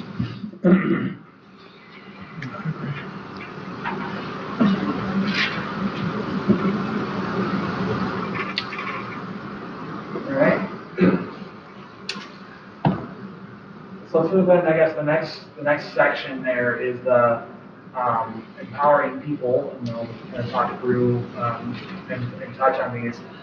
Well, a number of these we've touched on as we've been going, so I might move through some of them a little bit more quickly. But so this constructive partnership between board, management, and staff. We talked a little bit about kind of those clearly defined goals, right? So that you as the board, have that clear, what's your role, administration, staff, kind of all understand what that clear, what their roles are and what your expectations are as well. And then also, when we talked about the accountability piece, it makes it easier when those expectations are clear to then, when you're doing, whether it's performance reviews, those types of conversations, when everyone knows, like the start of that process, what those are going to look like, then you're better able to evaluate along the way and kind of continue to have those conversations.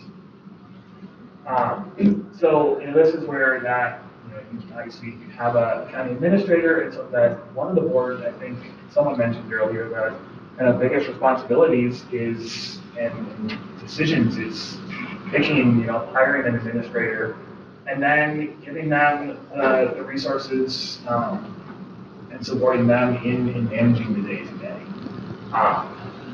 That's, as you all talked about the role of the administrator in running the day-to-day and working with the other department heads.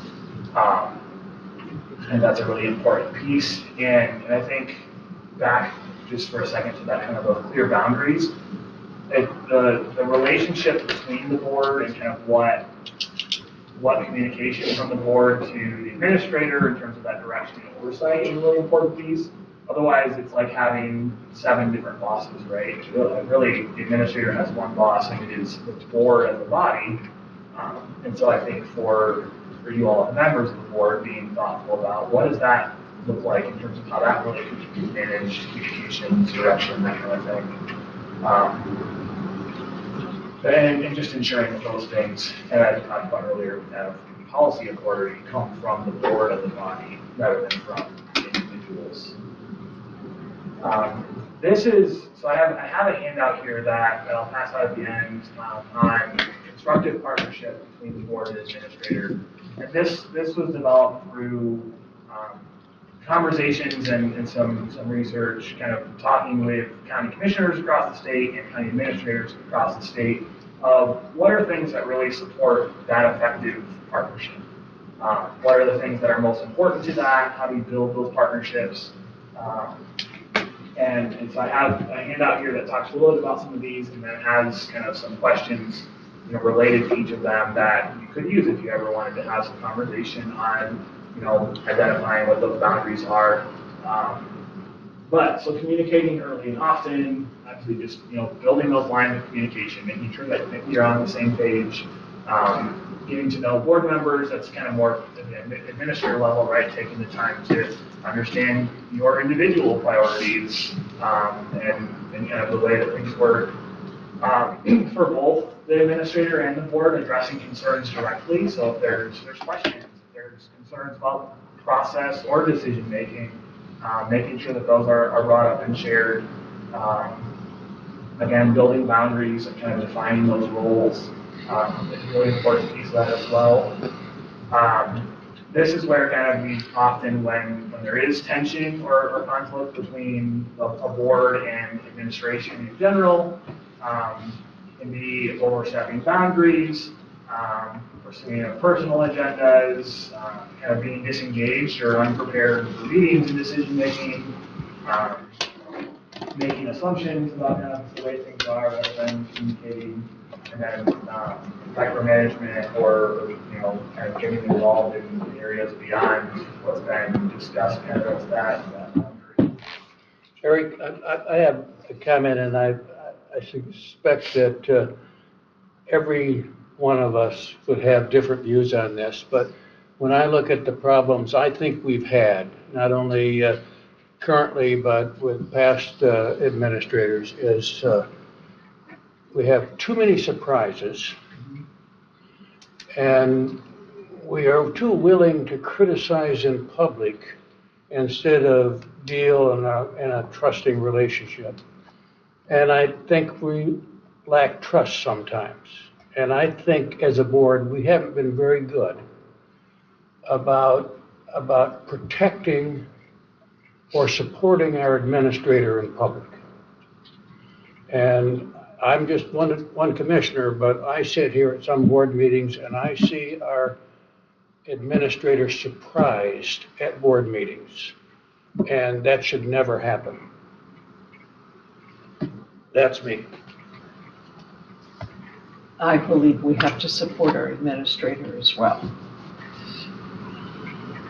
Yeah, and I think to the surprises, I think that's where, just to go back, both the getting to know board members and addressing concerns directly, that goes both ways, but the better that, lines of communication go between even individuals and administrators so that, they can understand what are each of your individual priorities, what are the most important things in the decision-making process, right? Like, you may have a kind of information or a piece of information related to some decision that's really important to you, and you're going to have something different that might be a perspective you really want to hear. And so that's where kind of, I think, building that relationship is really important. And then, to the surprises thing, I think that's one where obviously, sometimes questions come up in the middle of a board meeting that you hadn't thought of before, and yeah, maybe it is. But the better that we can be thinking of those things in advance and communicating those to make sure that we're able to get, the right answers too, right? That's going to help you all in your decision-making process, whether it's the administrator being able to answer or making sure the right, department head or staff person is at that meeting to, provide the information that supports your decision-making processes. And that makes the process go smoothly. It makes, I think the public generally, when they're here, aren't looking up here and seeing a board and an administrator. They see government, right? You all are government. Maybe they know you individually, maybe there's some nuances there, but so the more you're able to both kind of be on the same page going into those kinds of things, the more competent it makes everybody look, and the more prepared it makes everyone look, and that builds trust in the public as well. And I'm not suggesting that supporting means agreeing with. I'm saying respectful disagreement if we disagree.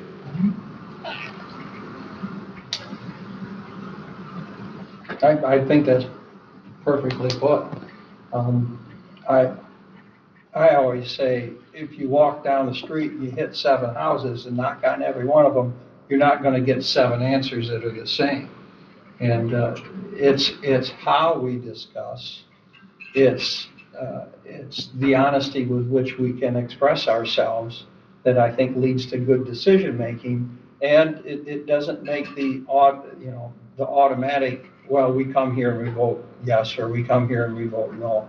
It makes for, and we have these, a lot of split votes on this board. They don't usually, they rarely go by political affiliation. They're based on the issues. And to me, that's how local government works. Yeah, good conversation. This comes from a resource on 10 habits of highly effective governing bodies. Some of this stuff we've already touched on, so I won't go through all these. But I would encourage you when I send this out, take a look. It's really just, again, how do we think and act strategically? How do we work together to make good decisions? That board staff partnership, getting that feedback on policy and implementation. Those are kind of the ones that I picked out to highlight here. That reading, which is linked there on the 10 habits, is an interesting kind of look at how do we kind of build some of those habits, right? That's what a lot of it ends up being, is building habits that, if our habit is to connect decisions or discussions back to strategic goals and priorities, then we're more naturally to do that. It doesn't have to be something that we have to be reminded to do every time. So this is, I think we maybe have touched on this. I don't know if we need to dive deep into it. But just that question of how do you as a board give support to administration and staff in their work while providing, while providing oversight? Because that's, both of those are our responsibility. Give support, give them the resources, the latitude to do their job using their expertise, and providing the oversight and accountability as, you know, as the board, as the head of the organization. Any thoughts on that? I think it's really important that we not try to micromanage staff. We've hired good people, or the administrator has hired good people, and it's not our job to corral them, but to encourage and support them. So I don't think it's appropriate that we review individual department goals, for instance, or projects, or just how they fit into the big picture, perhaps. But let them create. Yeah, there's some element there, at least, of hiring people who are skilled experts in their field. And I think that's where that balance tends to be, and maybe sometimes tension of giving them the freedom to use their expertise, and also the board wanting to have oversight and accountability, because you are the ones who are accountable again to the voters. That's where, yeah, finding that balance. Yeah, I think the earlier thing where you had that about address concerns directly and then communicate, early and often. I think those really are the ways that you can help and support and let them know, what you're thinking, and find out what they're thinking and how you can help or how you would like to see it different. And then bring that to the board too. But we can't communicate too much between each other. But I mean, with the administrator, I think that's important. Yeah, like I remember who it was earlier that said a lot of this comes back to communication, right? Those communication skills. And it takes some trust to have good communication, and also we build trust through communication. So that's really important. We have typically 2 meetings a month, and that's it. Besides committees and commissions. What's your best way for us to communicate? I mean, sometimes I have sent emails to the administrator and CC'd everybody else, or like with a committee, sent an email to just committee. Is email the best way, as long as you're not going back and forth? Is that the preferred or popular way for commissioners to communicate, other than those 2 somewhat rare times that we actually get to come here and meet as a board? Yeah, and I think that's definitely a very common way of doing that. I think a lot of times it does differ, county to county, based on the administrator's preference, based on the individual commissioner's preference. And I know there's counties where the administrator has, regular check-in, just like, let's say, find a half hour to meet once a month or every couple months individually with commissioners. So I think a lot of that really is having that conversation to figure out, here's what works really well for me, and then here's what works really well, again, that balance of having that open communication, also not taking away from the day-to-day kind of management responsibilities, and finding a balance there. So, yeah. I think to answer Commissioner Campbell's question most directly, email is really good for things when you want an answer to a specific question. Mm-hmm. I saw this on the claims payable. What's it all about? That's a really good email is really good for that. But if it's more, what are you thinking, or give me an policy-wise, what are your ideas about this policy? That doesn't lend itself well, because it almost demands a response and a back and forth that might be a problem if all commissioners are a part of the email chain. So things like that are oftentimes, I think, best handled by in-person meetings, and most of you have not been shy about doing that, scheduling them or just dropping in, which is always acceptable to me. I think every one of you have done that at least on one occasion or another. Even the two commissioners who aren't present today have done that. Just stop in and meet. But and I'd have no problem setting up, as suggested, a regular time of meeting with all of you, just so we can continue to communicate directly like that. Certainly fine.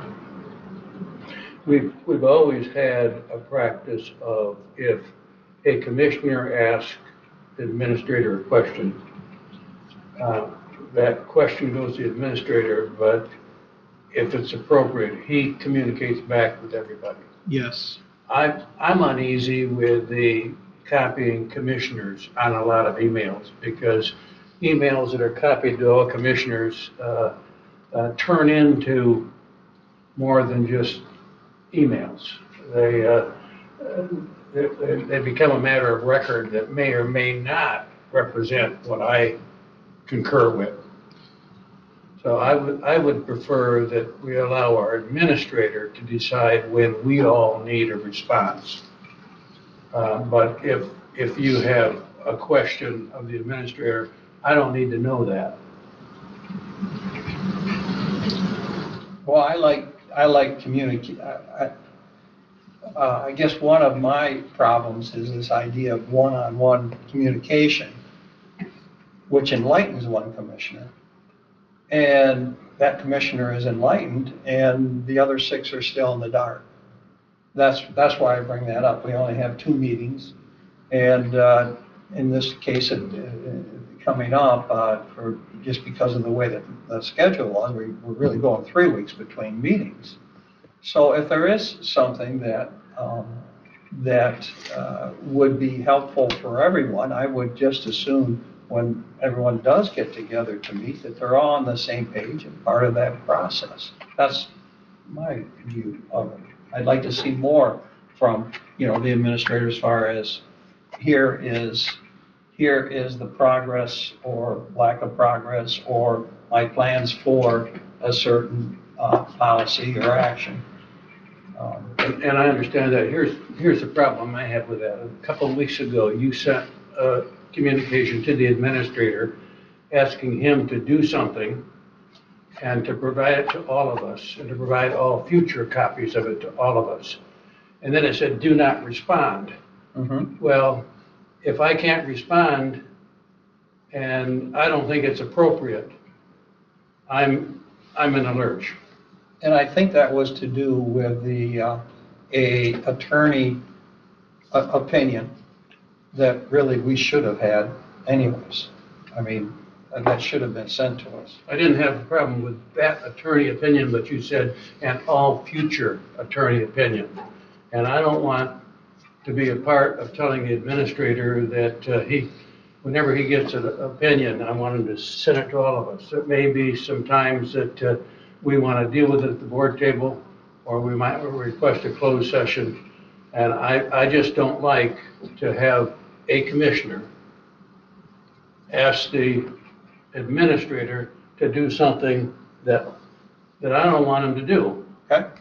Maybe it's something we should discuss at a actual open meeting and come to a resolution on it. I think we can probably. Well, but actually, I see the thing here, but we're only required 1 meeting a month. That's the reason we have the executive committee meeting, so that all commissioners can be informed, and we have a week to think about it. The problem I have is if we try to make decisions at the executive committee meeting, that to me is not what we should do, or we have late additions at the regular meeting where we don't have time to communicate with each other about it. That's what, to me, the reason we have the executive committee meeting is to get the information that you want to give out or I want to give out, and then everyone has a week to research it, look at it, and then make the final decision.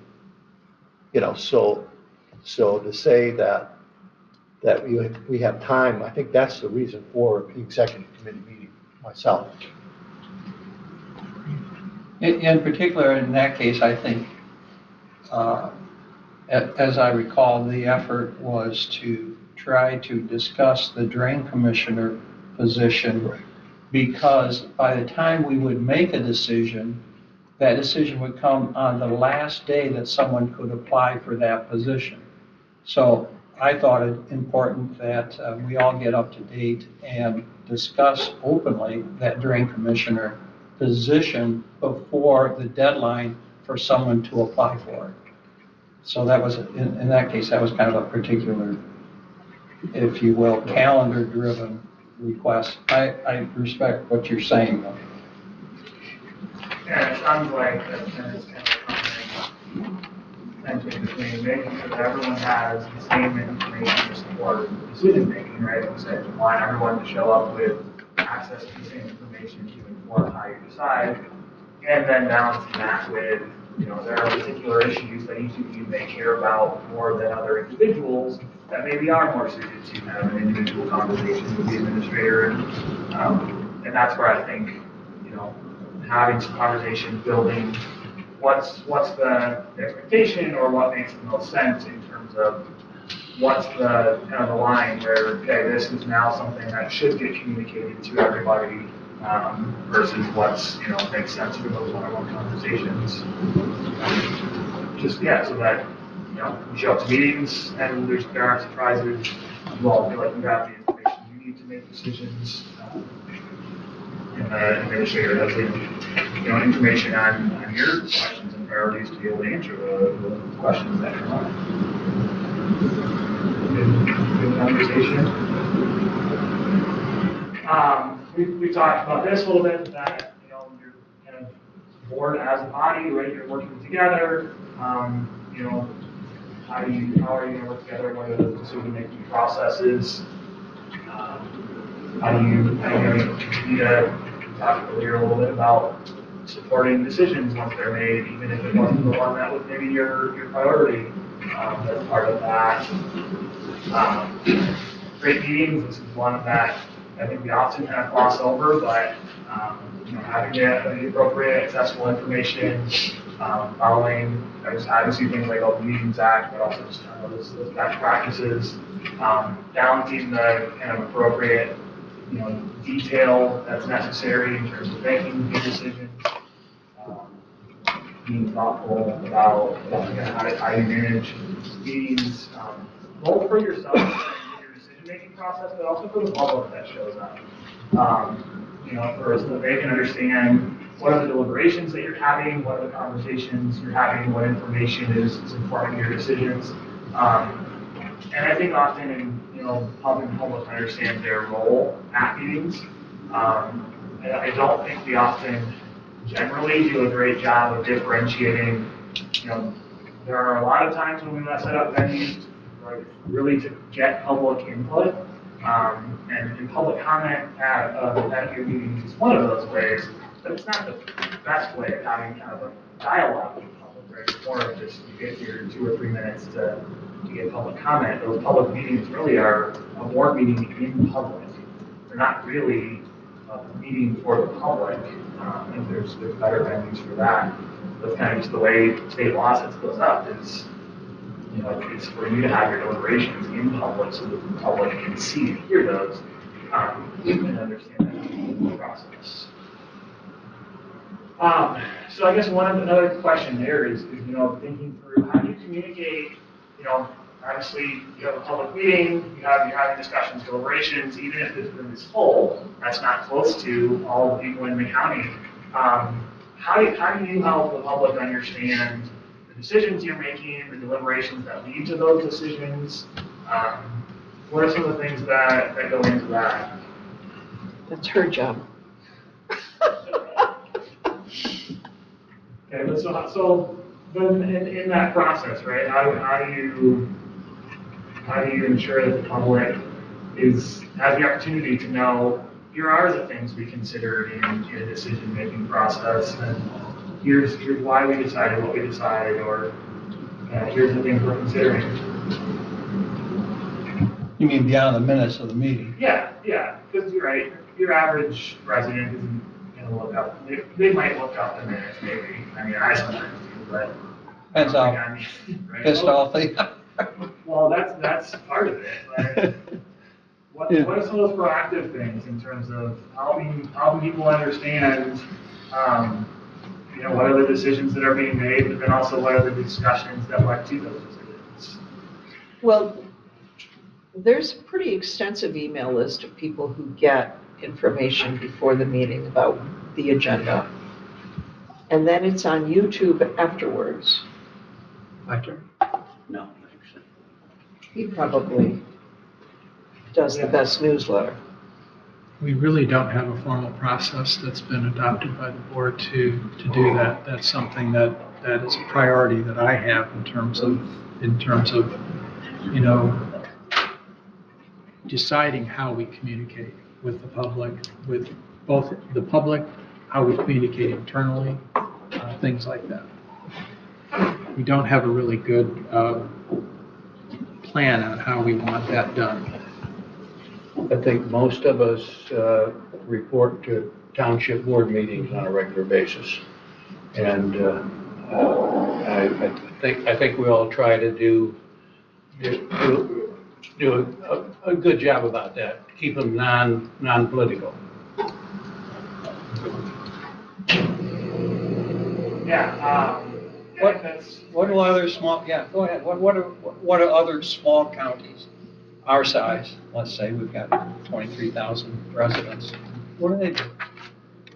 I don't study the communications of counties that in depth, but we just another interesting thing to look at on our team. But I think the balance is figuring out what's the information we need to provide our voters and our residents so that they trust the decisions and the decision-making process that we're making. And then kind of figuring out what is information that, too much information isn't helpful either because it's too much for people to process to understand how it's connected to the decision that's being made. I mean, a lot of it is kind of just those regular, some of it's involving your individual interactions and kind of being willing to be on the same page to some extent on what's being shared in those things, communicating with voters in your own district. But I mean, email newsletters, social media updates are pretty common ways of doing that. Yeah, a few things like that. The sheriff's department does a pretty nice job with their Facebook posts and like that. Yeah, so maybe maybe there's an opportunity there to have a conversation with whoever running that page and say what's working well. Are there things that the board of commissioners learn from that say, okay, after a board meeting, is there some sort of update that goes, maybe it's something on the website, something on social media. I think it's largely just about figuring out what do you all think your residents really, what's that level they want to know, in terms of decisions that are made, in terms of those deliberations and discussions, and figuring out kind of how to meet that informational need. And then recognizing, you can communicate it 100 different ways and you're still going to end up with voters who show up, you didn't tell me. Facebook can end up being a real mess. Yeah, and that can be a challenge with, you get people in arguments in the comments and they may be differently informed on a variety of issues and how do you handle that, right? Is someone managing that, kind of moderating that, or are you just let it go? And yeah, it's a challenge.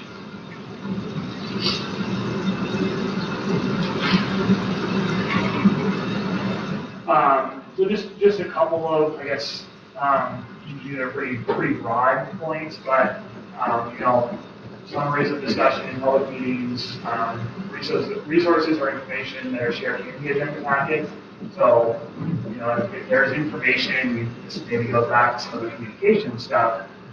If information is being shared with the board, by email, if you think it's relevant that the public would, should know about it or should have access to it, ask for it to be included in the agenda packet so that for those people who do review the agenda, they can at least see what some of those information, whether that's including an actual document in there or maybe there's, links to, for more information, see these things.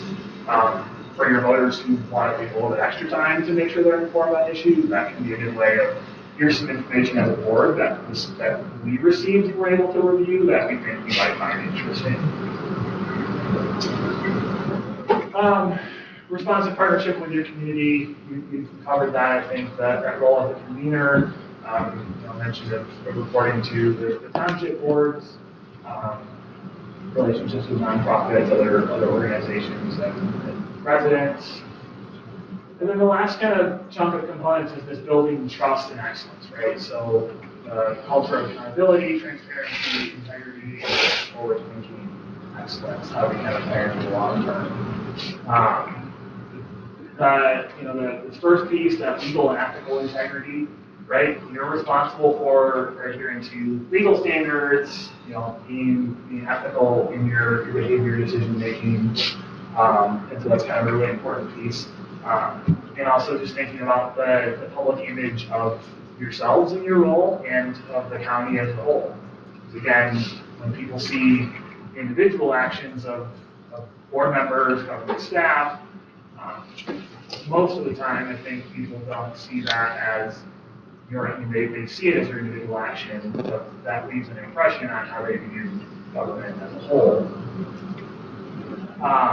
So, the accountability, transparency, and integrity is just really about applying those principles to decisions, to interactions.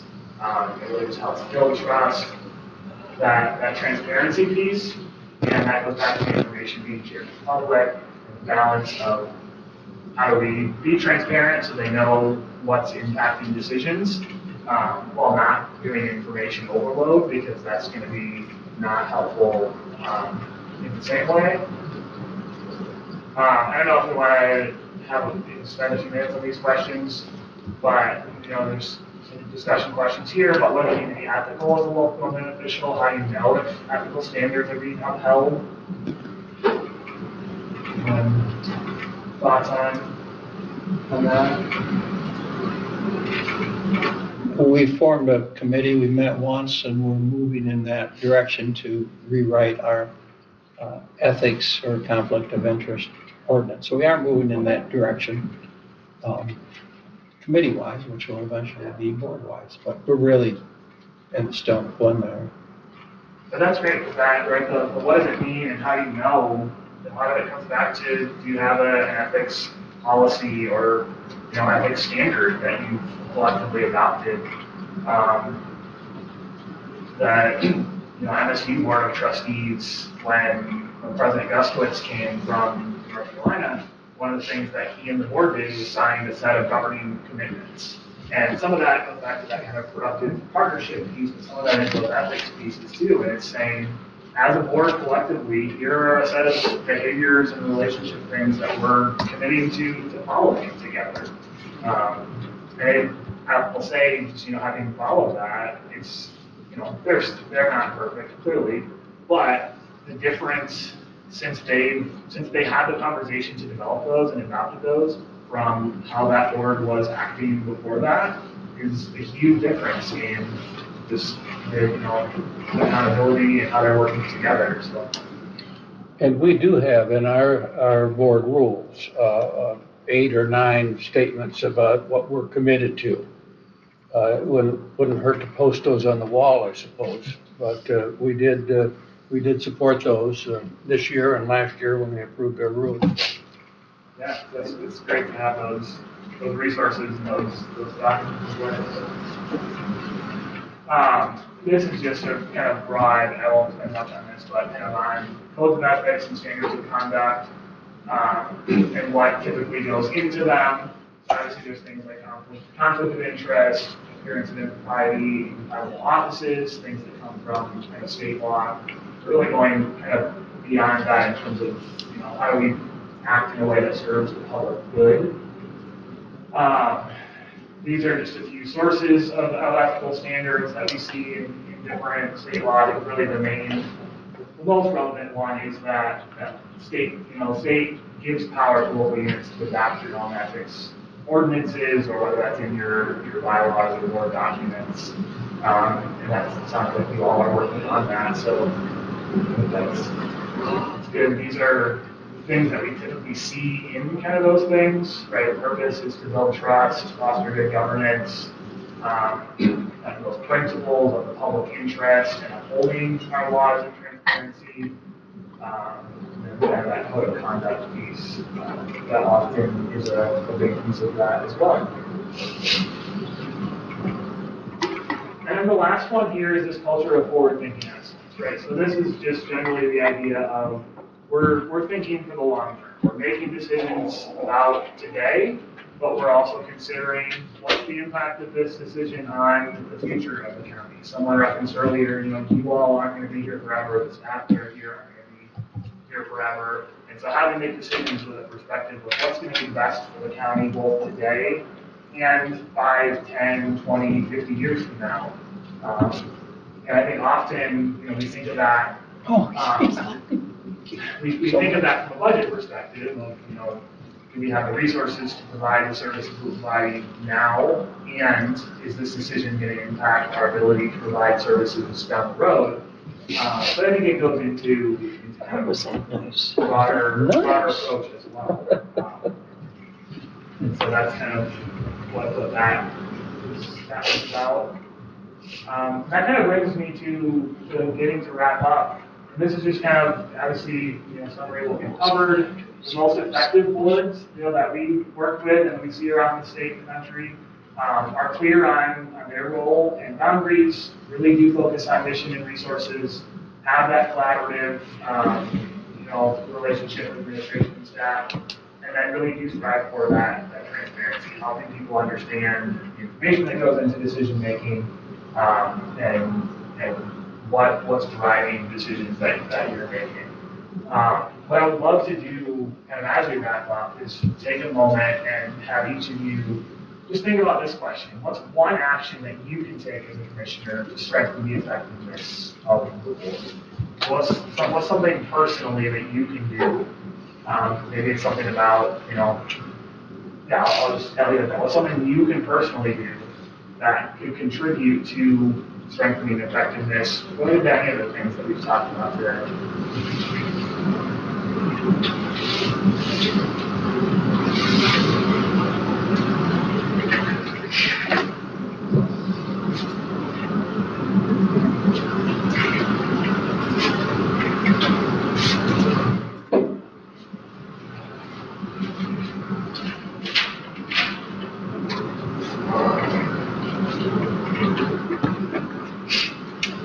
I think be open to new ideas is one thing. And be willing to expand my horizon on an issue. Being willing to listen.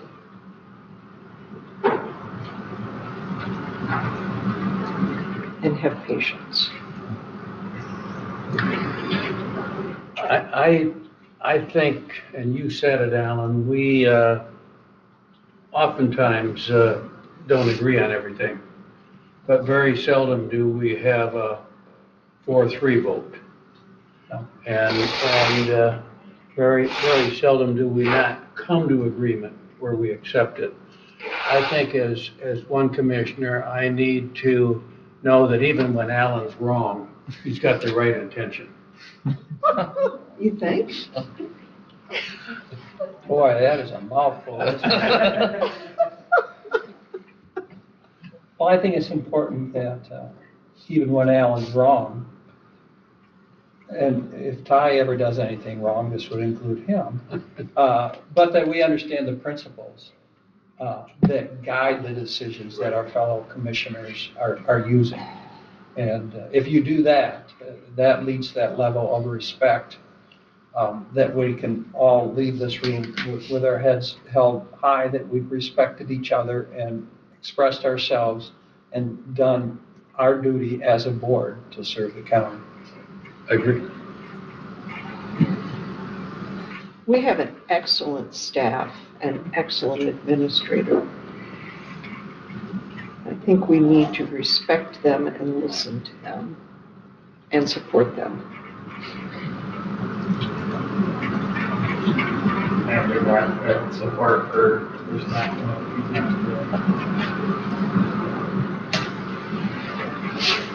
They're going to come up with the ideas about what's needed, what the people come in and need, what the people ask for, and what the staff needs to serve the people.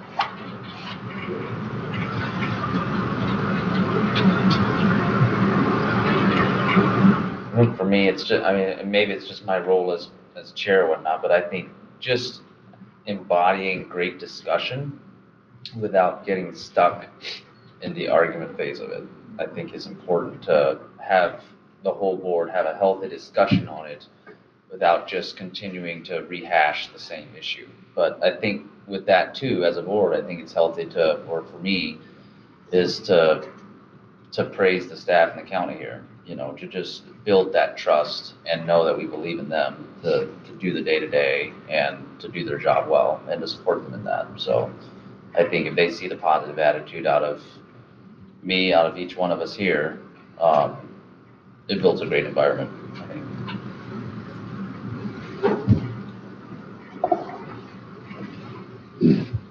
I wrote down, I can study issues more thoroughly, listen patiently to different opinions, and see them as meant for the benefit of the county residents, whether I agree with them or not.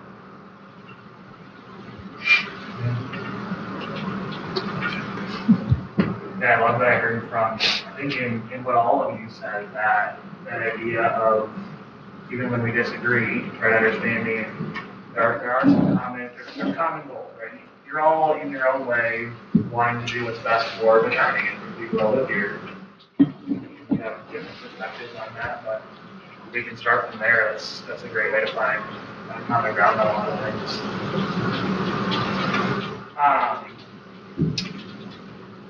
That's it. That's what I have. We do have, I think, some time if there's other questions or something else that we want to touch on. But I will real quick just highlight a couple of upcoming programs.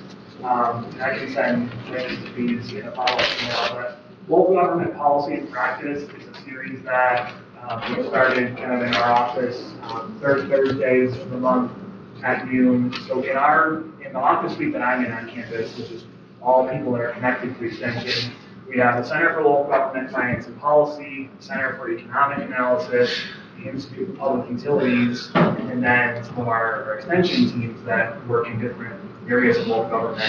And so we're doing a series once a month talking just about issues that are coming up in those kind of different spheres, and how kind of some of the work that we're doing can connect to work that's going on in communities. We've had some interesting conversations there around data centers, local government staff capacity, tourism in rural communities, just kind of around those things. So if that's of interest.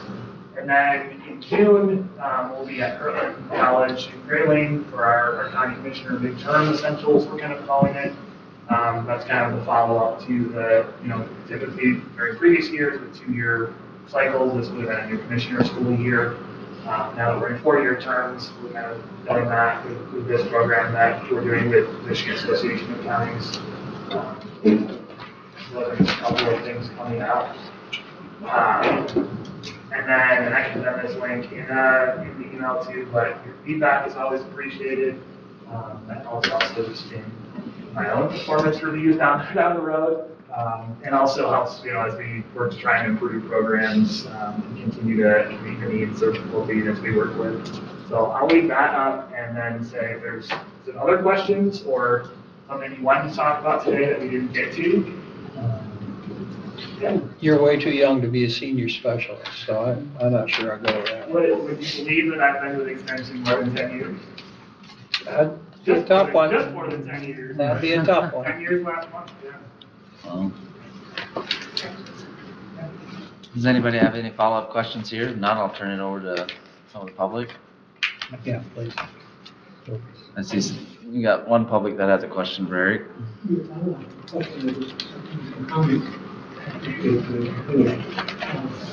think this session has been very helpful to all of us, and I'm reading that our administrators that we do not have a regular process of commissioners to communicate to the public, the local, I believe the local newspaper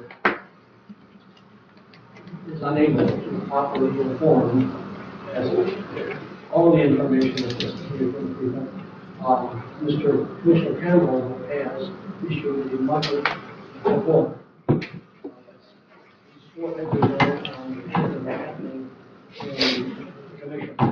And that's something that's never been done before, but it's extremely helpful for anyone that's interested. And I think that's tremendous benefit to this community that he's initiated. And the thing is, one thing that for these continuing sessions, we believe to do some suggestions. Efficiency. And commissioners, because they deem themselves many times to be the mission of want to take their own pet projects to impose on other people with members. And this county has done it 2 or 3 times.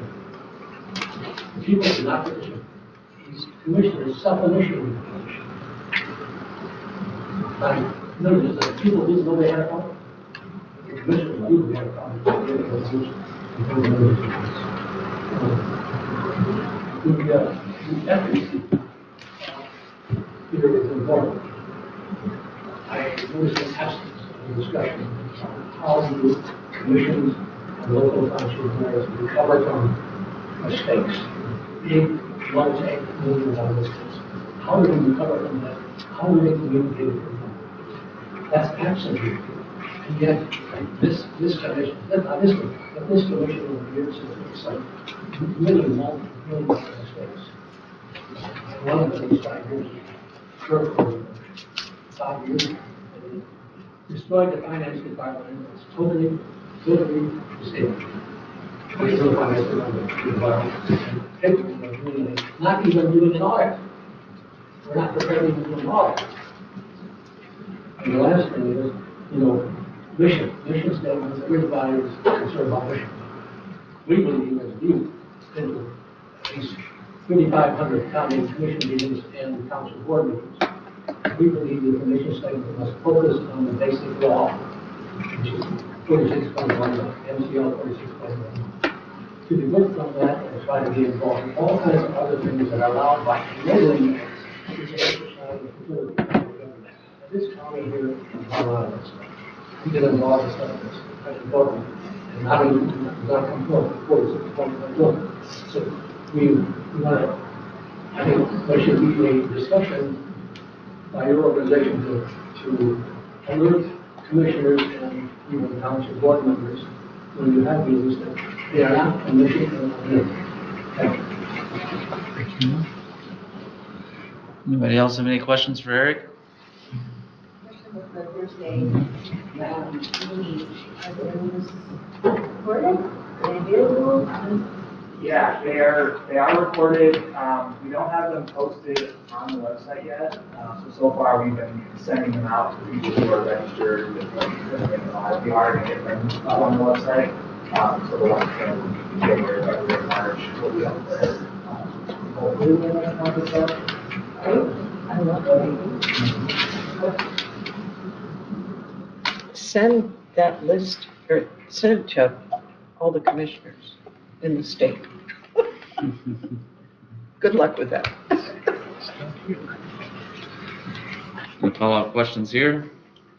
Thank you very much. Thank you, Eric. Yes, thank you. Pleasure seeing you again. Appreciate you And coming. thank you all for engaging in the conversation, right? Like, I can stand up here and do a PowerPoint, but it really is the conversation that you all have that makes this effective and hopefully takes this into, ongoing conversation. So I appreciate your willingness to dig in and really share.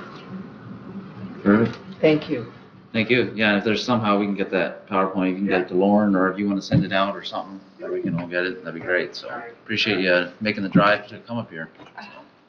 Hopefully you have a great drive back. Yeah, Thank you for Yeah. the people who came that were interested.